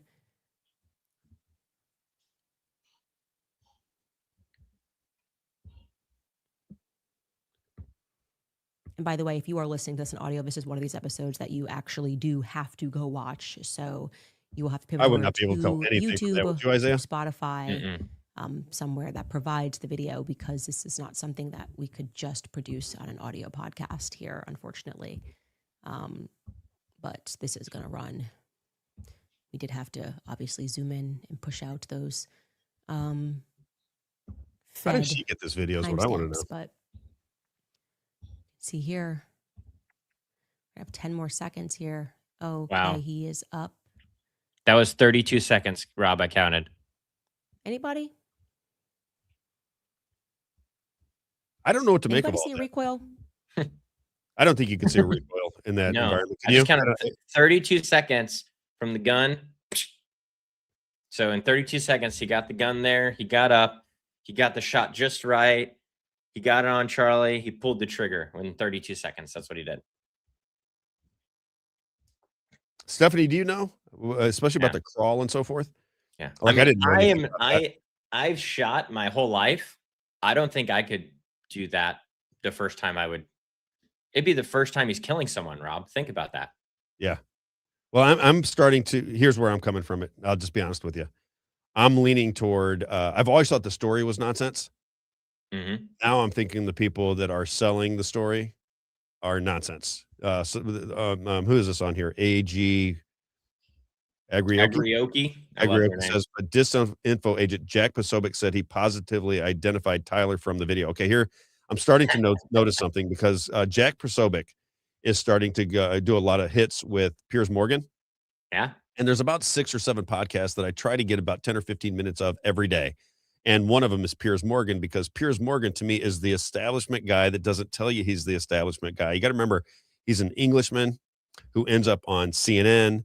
He does the famous video with Alex Jones, where Alex Jones goes, 1776 will commence if you try to take our guns away. And it was huge on social media, and everybody watched Alex Jones read the riot act on CNN to Piers Morgan. And if you think it's theater like I do, you watch these connections, who's on whose show, and this and that and the other. That's why I played the situation with Chris Cuomo earlier. And I'm starting to watch Jack Posobiec, and I'm starting to recognize a fraud. I'm just being honest. He's a total con man. And you can watch it by the way he goes about it. So if you watch him argue and he gets trapped into an argument, so if you start talking, Isaiah, he goes like this and he just talks over the entire time that you're talking. He will not let you talk. And he talks nice and calm, and he will not shut up. And as you're trying to explain your point, he just keeps talking like this, and he will not ever give one breath. He just keeps talking, and you can't hear the other person until he frustrates them to death. And I'm like, well, how is that a conversation? Because he continually does this when he brings up Candace Owens and the things that Candace Owens is talking about. And I'm like, well, why would you have an argument like that if you're not going to let the other side make an ass out of themselves? If you're so right and they're so wrong, let them give their theory on what is happening and then shred them because you have righteousness and the evidence on your side. Jack Prosobic is no longer doing that. Jack Prosobic is talking over guests continually on Piers Morgan, who challenge him on things. He was challenged on Pizzagate just recently. Now, anybody that followed those stories back in the day knows that he was perpetuating Pizzagate. And now he says, I had nothing to do with that. I went to that Comic Pizza or whatever that place was. And he goes, I went there just to show people it was a normal place. I'm like, no, you didn't. I was a part of that. I was watching that at the time. You were the one that's saying we have to pay attention because this Pizzagate thing is real. And now he's going on show saying he never said it. I'm like, what is this guy? Does he think we're all insane, the people that were watching back in those days? Or does he not care? Or does he think that just enough time has passed that you don't have to pay attention? And he was with the Epstein Files binders, right? He was part of the crew. Right, and I agree with Stephanie. We got the Epstein Files, right? That's what he said with the binders, and that we found that was a lie. Right, something's not right with Jack Prosobic, and he was in the CIA. Remember? So Jack Prosobic is a former CIA guy. What do you think of him? I don't think he was born in the U.S. I don't think he was born in the U.S. either. I think he's. I don't think so. I don't even know how to spell his name. He's got some weird spelling. Yeah, I think I could be wrong. See, I think Kevin's on. Okay, he was born in Pennsylvania. What is he? Polish is what I think he speaks Polish. Where'd he go? I don't think he went to one of my club schools either, because I thought he was on the side of right at one time. No, he was in the military. If I remember, yeah, he was in the Navy, and he went in the Navy. He went to Temple University. That's the Village People. Bill knows the Village People. He's a big fan. That's Trump's favorite band. Of course it is. You know what YMCA is about? Yeah. YMCA is about gay men hitting on children at the YMCA, and nobody even knows that. So every time he plays it, I'm like, that's an interesting song to play. I mean, I like the song, but I mean, do you know the words to the song? All right. So Kevin Puzniak says he also could have been a backup in case the actual shooter or plan didn't execute. See, what I'm starting to think is the person on the rooftop, they've had nothing to do with anything. The lone gunman? Well, if you're going to say that somebody got shot from the rooftops, you're going to have a shooter up there. And that's why you end up with the grainy photos and you can't really tell what's going on and the this and that and the other. Because if you look at this from the sense that there's probably more to the story just based on historical evidence with John F. Kennedy, Robert F. Kennedy, Martin Luther King, Dorothy Kilgallen, everybody, all the way to the Butler shooting of Donald Trump, these stories always have a lot of holes in them. And you just have to trust the government, which, as I said when I was talking about A5, I put out a video this morning, you shouldn't be trusting government. That's all. So is it possible that you need a shooter? You need somebody up there. You need the grainy footage. You need to say, well, there's the shooter. There he is. But in reality, it was his microphone that exploded, just like the Israelis used to kill the terrorist group with their pagers. Remember, same situation? Is that possible that what was on his chest there was the agent that killed Charlie Kirk? Makes a lot more sense based on the angle, because if you see the angle, it comes out on the opposite side. So if it's coming here, it comes out the neck on the opposite. So if it comes here, right here, it comes out on the neck on the opposite side. And you look at that and go, could that possibly be? And his shirt jumps up too, which is odd. And all the energies within his shirt, which I don't really understand physics all that way. I don't know. Yeah, I can't say that I do either. If there was no physics involved and you bring physics and you said common sense, I'd say that looks like it exploded from his shirt. That's what I would say. Do you agree or disagree? That's so far the best explanation that I've been presented. I'm not going to say that that's that is definitive. You know what I mean? However, as far as all of the evidence that I've seen and been able to look at for myself from this, not before and with the court case, and then also knowing the history of the U.S., I'm not inclined to trust them, I should say. You know what I mean? I'm not inclined to trust a typical narrative. Where does our Afghanistan and Iraq vet Stephanie, what does she think about all that? Yeah, I wonder. She said something about the footage. We do have the political savants watching, Rob. So we can't. Who said never former CIA? Who said he can't make mistakes? Can't make mistakes. He was in the Office of Naval Intelligence. Was in the intelligence agencies. Yeah. But we have political savants, Rob. We got to get it right. Never former CIA. I got you. So he was in naval intelligence. Okay. Yeah. But basically, it's basically, I would imagine, all the same, all connected within that intelligence community. I didn't know this. The ONI is the oldest military intelligence for the federal government. Huh. I didn't know that either. Oldest member of the U.S. intelligence community. They said Jack got a binder. Remember that? That's what I was talking about. Yeah, I was saying he got a binder, and now we know that was just a hoax. That's another one that had holes in it. Oklahoma City. So we said Oklahoma. I don't know if it was the same thing, but Oklahoma City was another one where, if you remember the very beginning of Oklahoma City, I remember it like it was yesterday. When the story broke, they were looking for a second bomber, somebody that was in the truck that everybody saw. And I remember learning about that in school, and then people telling me it in my regular life, like, "Oh yeah, that wasn't real. That was a state. That was staged. That was that didn't really happen." I'm like, "What?" Right. It's so confusing. Shelly's got common sense questions. Why weren't people watching through those cameras to begin with? I mean, you got a political figure with incredible power who has death threats down there, and nobody's watching the roofs. That doesn't really make any sense, Rob. No, it doesn't. Yeah. Don't let anybody. I get very quickly. Don't let anybody tell you that it makes sense that Charlie Kirk, who was getting death threats, a major political figure with ties to Donald Trump, with a huge organization, receiving death threats, that had changed his position on Israel, and if you want to go into the transgender thing, was getting a lot of pushback from the transgender community. Why would you set him in a fishbowl where rooftops are all around and not have anybody manning the rooftops? It is impossible for anybody with a functioning brain to think that that's okay. I don't care what anybody tells you. I don't care what you think. You're not in security. But if you ask anybody ever in the history of security of somebody powerful like Charlie Kirk, they would tell you that you would have to take the highest point away. And they didn't do that. And that should tell you all you need to know about the security for Charlie Kirk and whether they were involved in something. If not, they should be criminally charged for negligence. You just can't be that stupid. It's impossible to be that stupid and to be in security and make big money. I wonder what the MAGA people think about Thomas Crooks. You know what I mean? Do they think that he was the real shooter? That's another point. Another good point. I wonder what they think about that, because that's the narrative. So do they believe that? And if they don't believe it, then I would just admonish them to take that same scrutiny to this case with Tyler Robinson. Exactly. This is the problem I think we're in as a society. None of these things look on the up and up. None of it looks on the up and up. The assassination attempt on Donald Trump doesn't look on the up and up. I mean, and if we've got the story right, you have a kid that everybody loved and said was a great kid, who then they have his cell phone tracked to the FBI. Then he is on top of a shed, which how would he know how to get on the shed? There was a ladder there. I know, but how would he have known that going in when he's planning the shot? How does he know that there's good? Somebody said he climbed up on an air conditioner, but all the witnesses said he climbed up on a ladder. So whichever one, how does he know that people aren't going to go, wait a minute, there's a guy with a gun who's trying to climb on top of the shed and the president's right there? How does he know that he's going to have access to it? Number one.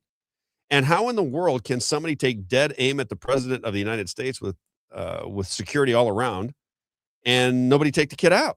I mean, it's just incredible to think that I would be on a shed pointing a gun at the president of the United States and security doesn't take him out until after he shoots a fireman, and their family is asking a lot of questions. Are you aware of that now, Isaiah?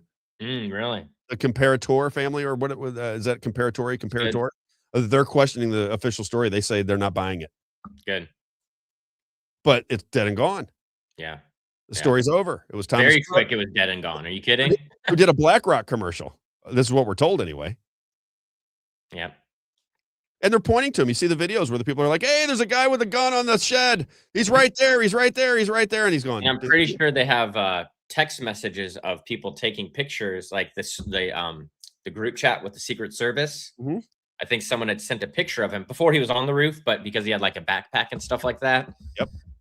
And you're not going to stop him and talk to him. It reminds reminds me of the White House Correspondents' Dinner, where that guy just walks straight through the door. He walks past the Secret Service, goes in that room, and then he comes out with the gun running to the right. Like, what happened there? Yeah, it's a strange world we're living in. And maybe we just need to start a security company, Rob. Well, I was going to exactly common sense security. We'll call it common sense security. I think the problem that we're going to have as a society moving forward is guys like you and I, Isaiah, that just go, wait a minute, that doesn't make any sense. Let's try to make sense of it all. This is what a lot of people in our space are trying to do. When everything is like that, then nothing is unusual anymore. If everybody's lying, then nobody's lying. If everybody is involved, then nobody is involved. It's the same thing we have here. All of these stories are very weak and don't make any sense. But to draw out their weaknesses and ask for a legitimate answer to the questions makes you a conspiracy theorist. And when you start to question everything, People go, wait a minute. What do you mean? You think Candace Owens knows more than Crazy Eyes Cash Patel? I don't know. Do you think really that the Secret Service is hiding something about Thomas Crooks? Come on, Rob. And it happens with everything. And if everything seems ridiculous, then people are naturally going to call people like you and I bullshit artists. Well, all Because we got to do is look at now we have the amazing Epstein case that we can just point to and say, well, yeah, I do believe that because look at what they did with Jeffrey Epstein. How long did he get away with it? And we didn't know. No one really knew about it. It wasn't huge news. Look at the stories. I haven't seen one story on network television that says Bill Barr's father, Donald Barr, hired Jeffrey Epstein to a very prestigious school in New York called the Dalton School, hired Jeffrey Epstein to teach physics, despite the fact that he did not have a college degree. And then he goes to work for Bear Stearns. And then he goes to work for, what's the guy's name that did The Limited? You know what I'm talking about? The guy that, you got to be kidding me. I can't believe I can't think of his name. Any more information? Somebody will know who I'm talking about. It's the guy that mainly, this is how he made his bones, was working for this guy. And that particular person, was that the, what's his name? Oh my gosh. Yeah. Somebody will know it. And that particular person was a liaison between the United States government under the Bush administration with Israel. Mm-hmm. I mean, it's so simple. But how in the world could our government not, our media sources, for example, how in the world could Fox News, if you're a news station, how do you not get to the bottom of that? Bill Barr's father. Les Wexner. Thank you, Abs. Les Wexner. Thank you. I was like, oh my gosh, I can't believe it. Bill Barr, his father, Donald Barr, was in the OSS, the original CIA, hires Jeffrey Epstein at the Dalton School without a degree. And then Jeffrey Epstein goes to work for Bear Stearns and then for Les Wexner. And nobody makes the connection between Donald Barr and Bill Barr, who worked for the Donald Trump administration, who put the story to bed. I mean, just think about that. Mm-hmm.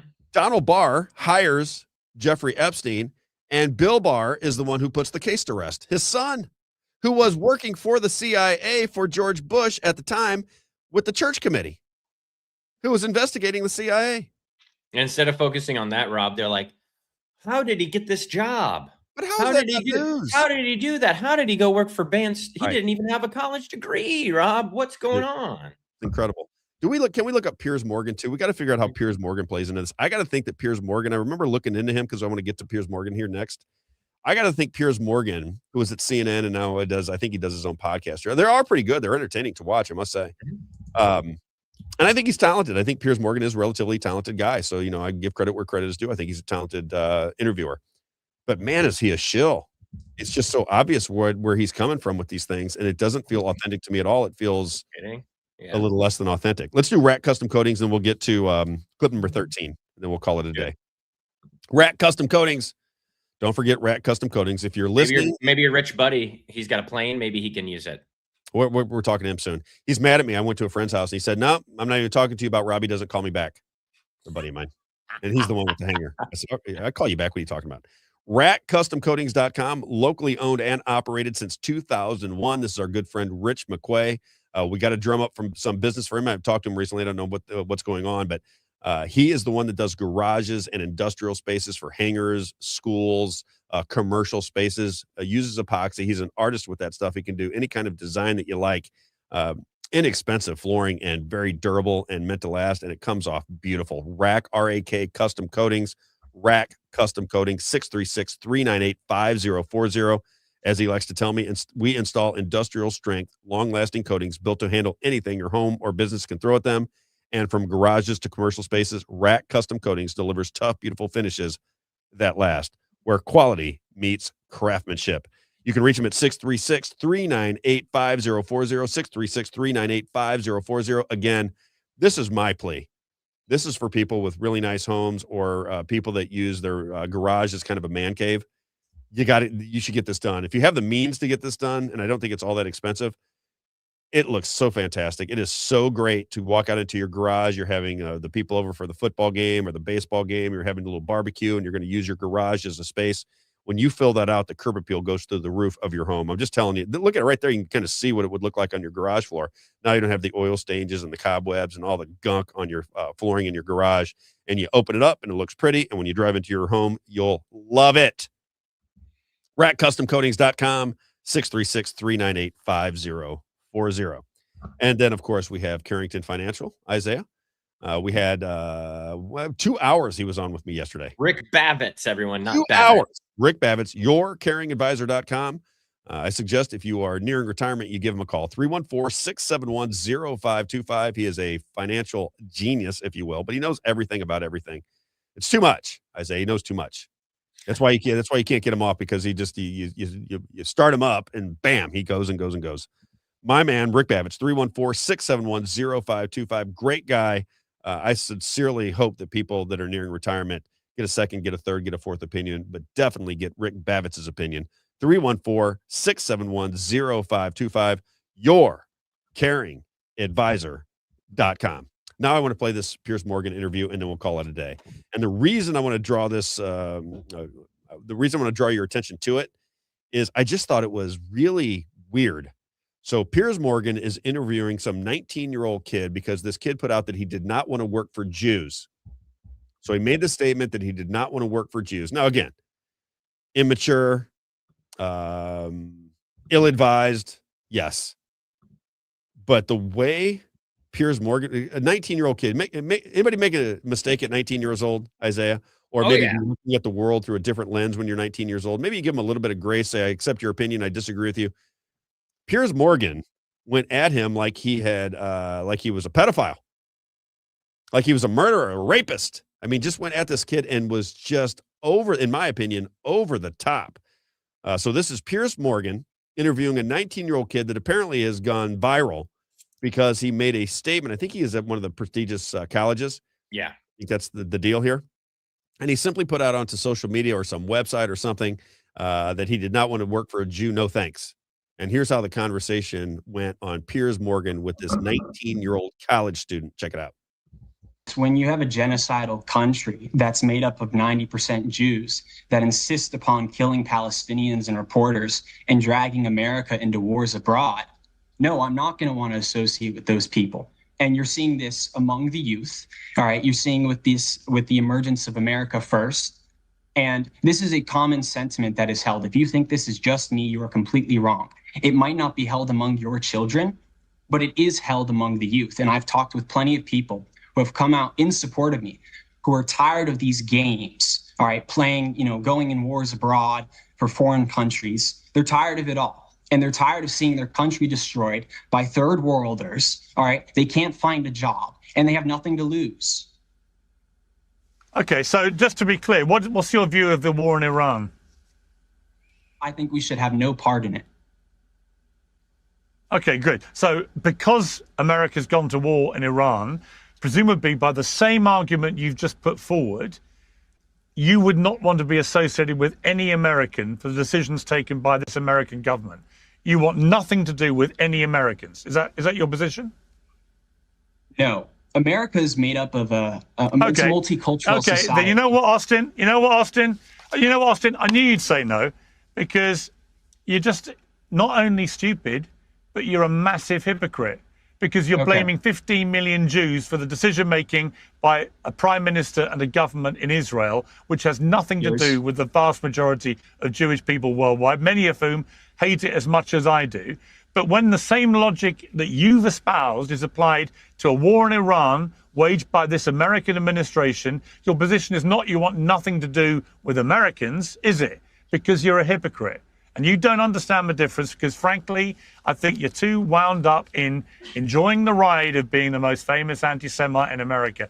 I just find it incredibly depressing that a young man, given the privilege that you've had to go to a top university, could be this thick, or worse, not care about what you're saying and the consequences to a huge number of people around the world who see a young, arrogant kid who wants to brazenly espouse anti-Semitism in interviews like this. And shame on you, and shame on everyone that has made you like this. And you know what? I was prepared to give you a bit of a fairer hearing about the people calling for you to be cancelled and unemployable and so on. You're kind of cutting make me yourself off. unemployable.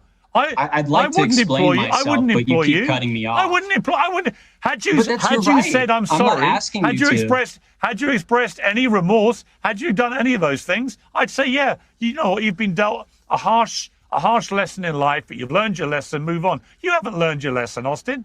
You've doubled down. You're proud of it. And so for that reason, I don't give a toss what happens to you, frankly. So we're going to, I don't care. You've explained yourself. You're an anti-Semite and you're a hypocrite. And you know what? Future employers can watch this interview and they can decide if you have the values that they wish to have in their company. Good luck with that. Good luck with it. That's the end of this interview. Thank you. I mean, you know what he was trying to say, this kid? Who I don't agree with. I lean toward more where Piers Morgan is coming from, and his example I thought was perfect. But what this kid was trying to say, in this country, I should be able to assimilate with who I want to assimilate. That doesn't mean I hate anybody. Yeah, I understand, right? I understand that that what I'm saying is controversial, but my point is, the world shouldn't get so worked up over one man's opinion. That's basically what this kid was trying to say. And Piers Morgan read him the absolute riot act. And although I agree with Piers Morgan, I agree with what his example is perfect. We make the same argument. Yeah. I don't hate the American government because of something, or the American people because of something the American government does, any more than I would hate Jews for what their government does. Yeah. It's ridiculous. But to go at this kid like the world was coming to an end because some 19-year-old dummy kid made a stupid statement on stupid to me. It wasn't even social media, Rob. This is the thing, is that it was a private email response back to an employer that he was interviewing at. So a New York startup that he was he was interviewing it, and he responded to them not interested in working for a Jew, and then they leaked that email. It's kind of bizarre, wouldn't you say?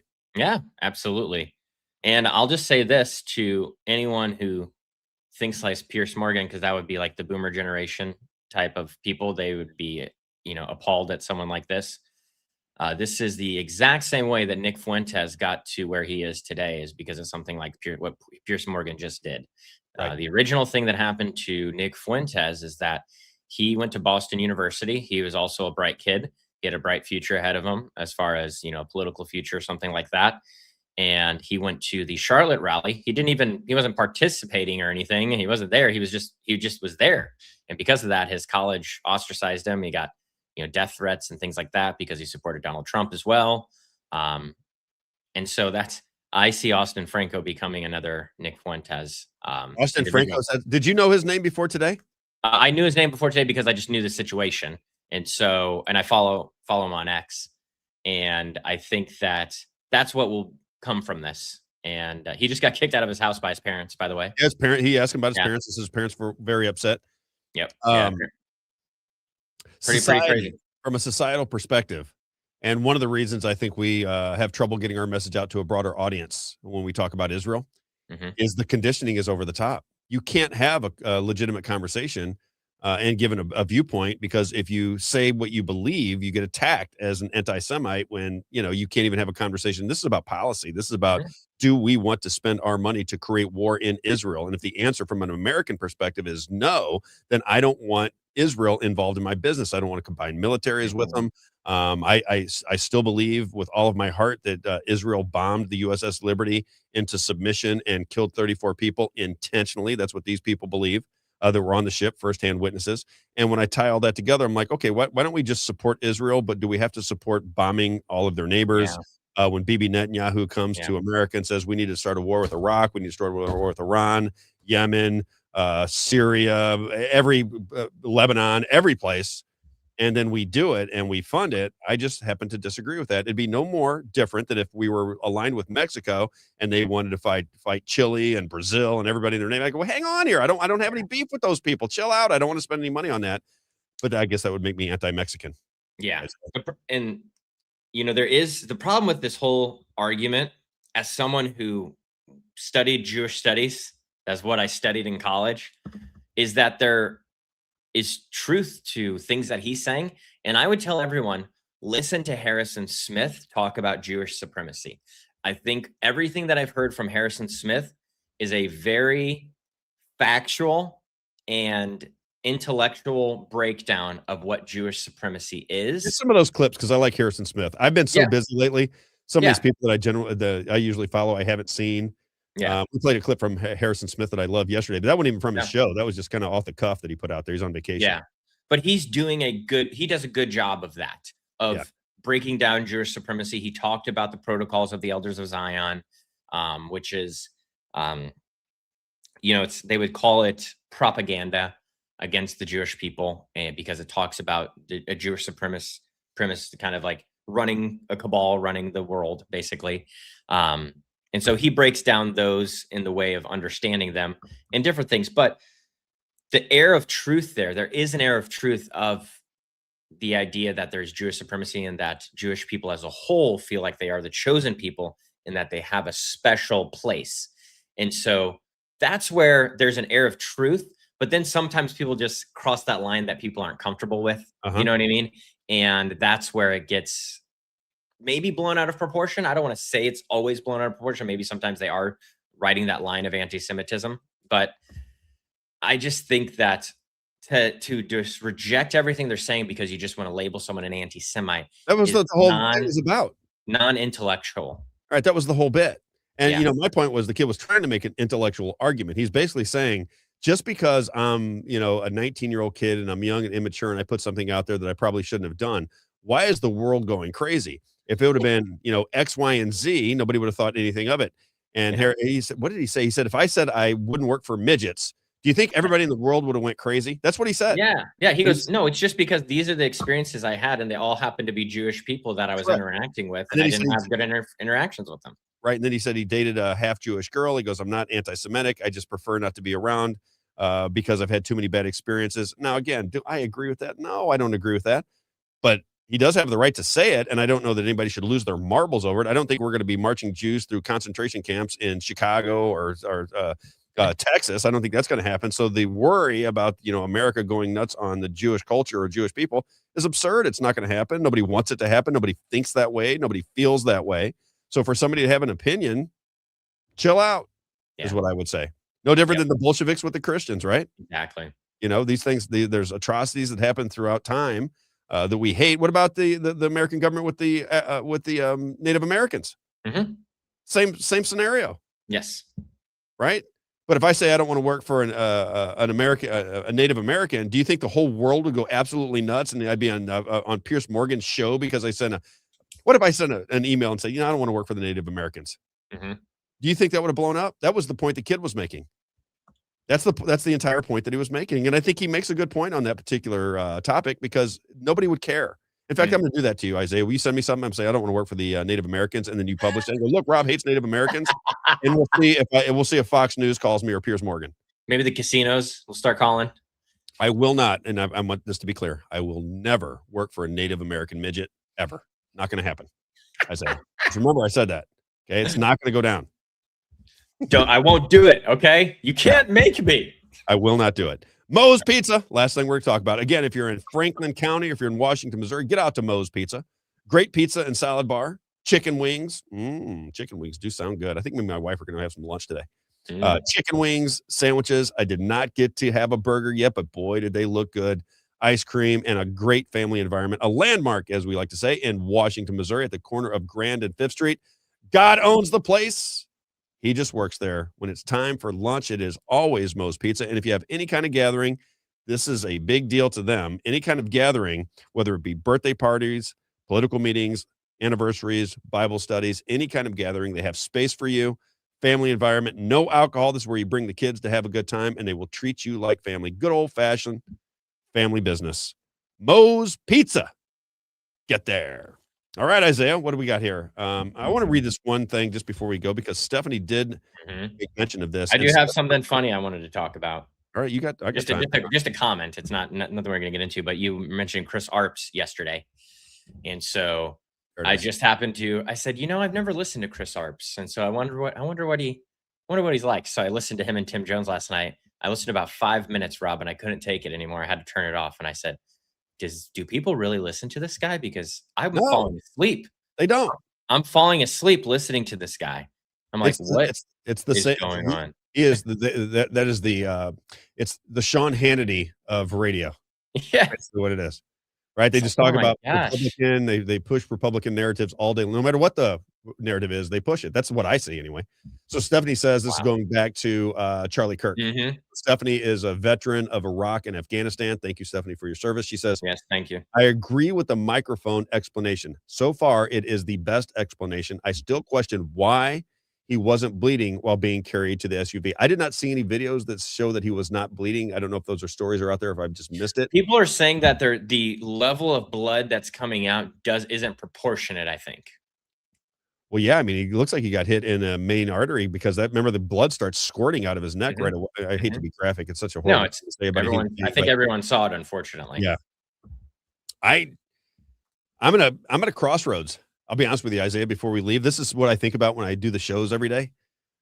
There are so many things to question that it does feel like when you start to question everything, you start to manifest your own reality. And I don't want to do that.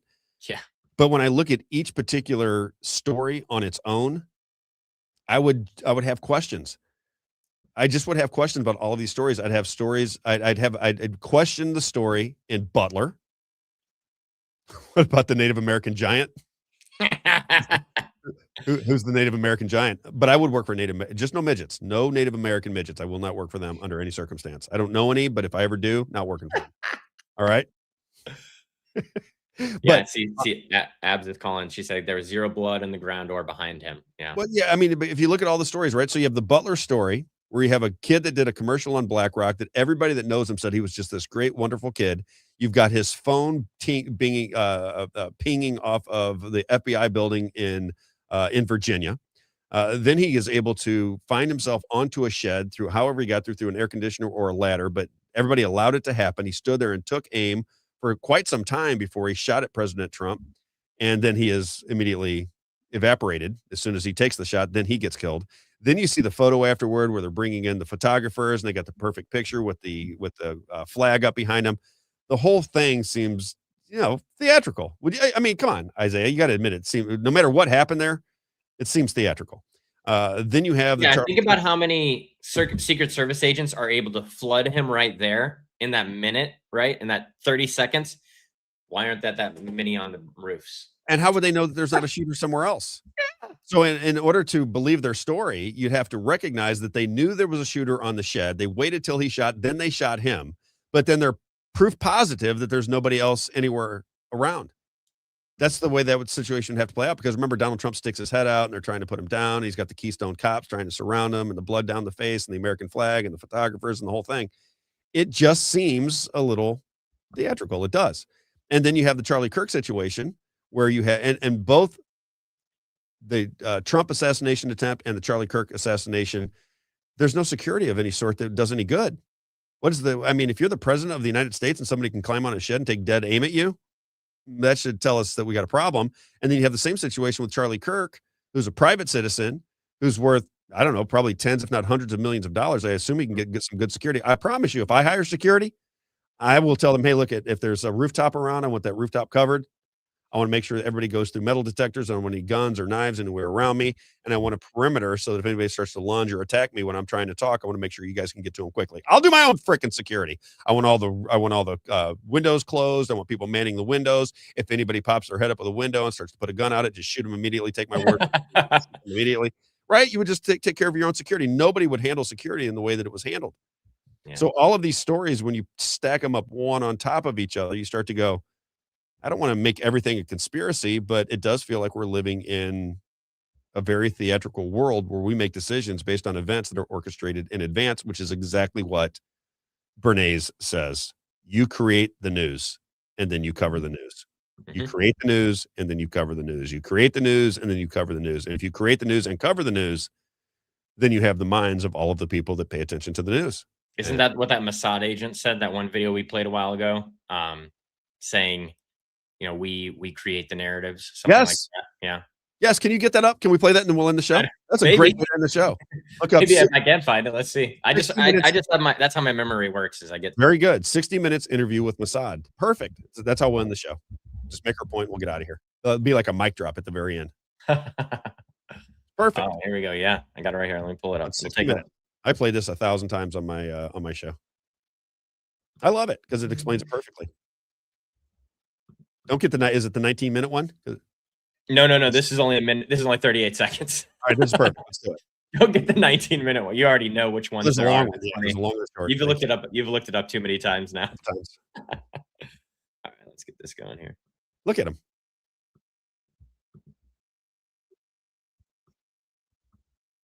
No volume. I take the volume away.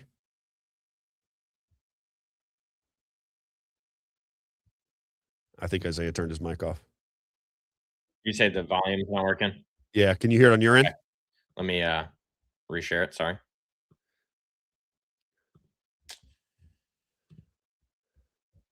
My fault. I put the producer Technical on difficulties. Producer boy. There we go. There we go. We have MMTLP coming up next week on Thursday, by the way, for my MMTLP fans. Shell companies over shell companies who affect the supply chain to our favor.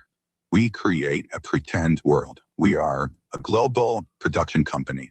We write the screenplay. We're the directors. We're the producers. We're the main actors. The world is our stage. How did you convince? And they're talking about Hezbollah. The world is our stage.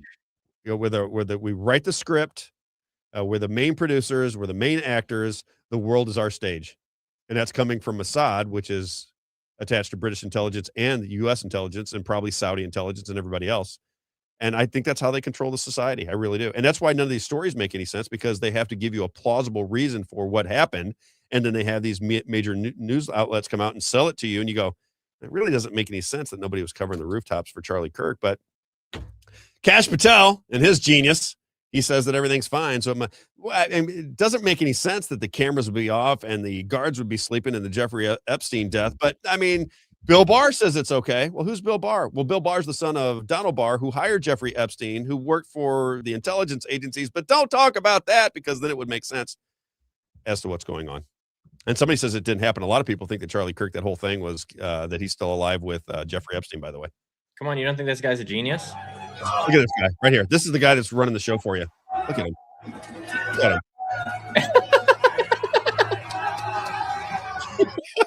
I think this was one of his biggest mistakes he ever made. Play that again. Play that again. I always like to watch short people have a good time. What is this guy, like 5 foot tall? Look at him. The hockey players look like Look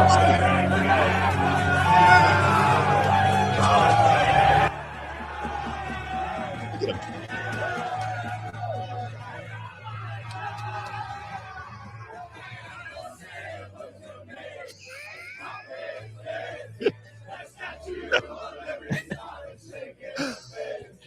It's so funny to me. That's awesome. I do love the patriotism. I do love the patriotism. It's hilarious. The whole thing is hilarious. Yeah. But he's, whatever. All right. What does Jennifer Bird say? Chris Arps and Tim Jones, bent knee. I don't know what slurp mouth takers and always for sale. True story. Couldn't handle a real job. That's for sure. I will not comment on that. Your comment? She's hilarious to me. She's like Jake Jackson. They just are constantly on the attack. I love it. Love it. All right. We need that though. We need that. Chris Arps is he's not a politician necessarily, so I don't like to bang him. But he did to me. I mean, he implied that I was a racist. Yeah. So I got to give it back to him. He can do that to me on his show if he'd like. It is time to shine, time to fly. Right. Everybody have a wonderful day. We'll see you tomorrow morning at 9 a.m. As always, we'll have Act 4 Missouri on at 10:30. I'll probably talk Missouri politics tomorrow. It's getting down to brass tacks, amendments 4, 3, 4, and 5. We'll probably finish off the day. We got those interviews we can show too. Yeah, I probably will talk about Missouri politics tomorrow, because I think we got to get that solidified and get our opinions out there. Sean Knoll. I did forget he's got this event happening today that Tammy texted us about. It's not an event, but they're doing a rooster call is what it's called, where they're going to get together, holding the yard signs out on the road, waving to people, raising awareness for Sean Noel. Dave Schatz has a war chest of money to spend. So I've seen probably 50 huge Dave Schatz signs pop up in the last week or two, Rob. And so super important, if you are in Franklin County or anywhere nearby and you can get out and help us at the corner of Highway 147 for Sean Noel. I'd really appreciate that. Sean Noel. Here's Jennifer Birch. She said, nope, not always on the attack, but definitely pointing out BS What is Bess? BS. BS. Okay. She probably said it into her Missed the phone. text, yeah. Yeah, BS when I see it. As far as Chris and Tim are concerned, they have a mass of following, and they are constantly misleading people. Mm-hmm. I don't know that they have much of a following, Jen. I don't know. I worked over there. I didn't see much of a following going on. That's just me. But maybe I'm wrong. Maybe I'm wrong. BS. Yes, you said BS. Okay. We'll see you tomorrow morning at 9 a.m. Act for Missouri at 10:30. We'll talk a little local politics tomorrow for sure. 33 beers in Cash Patel. Yes, that's coming from Egreg. I don't know how to say it. We'll see you tomorrow morning, 9 a.m. Have a great day, everybody. See you guys. Fun day.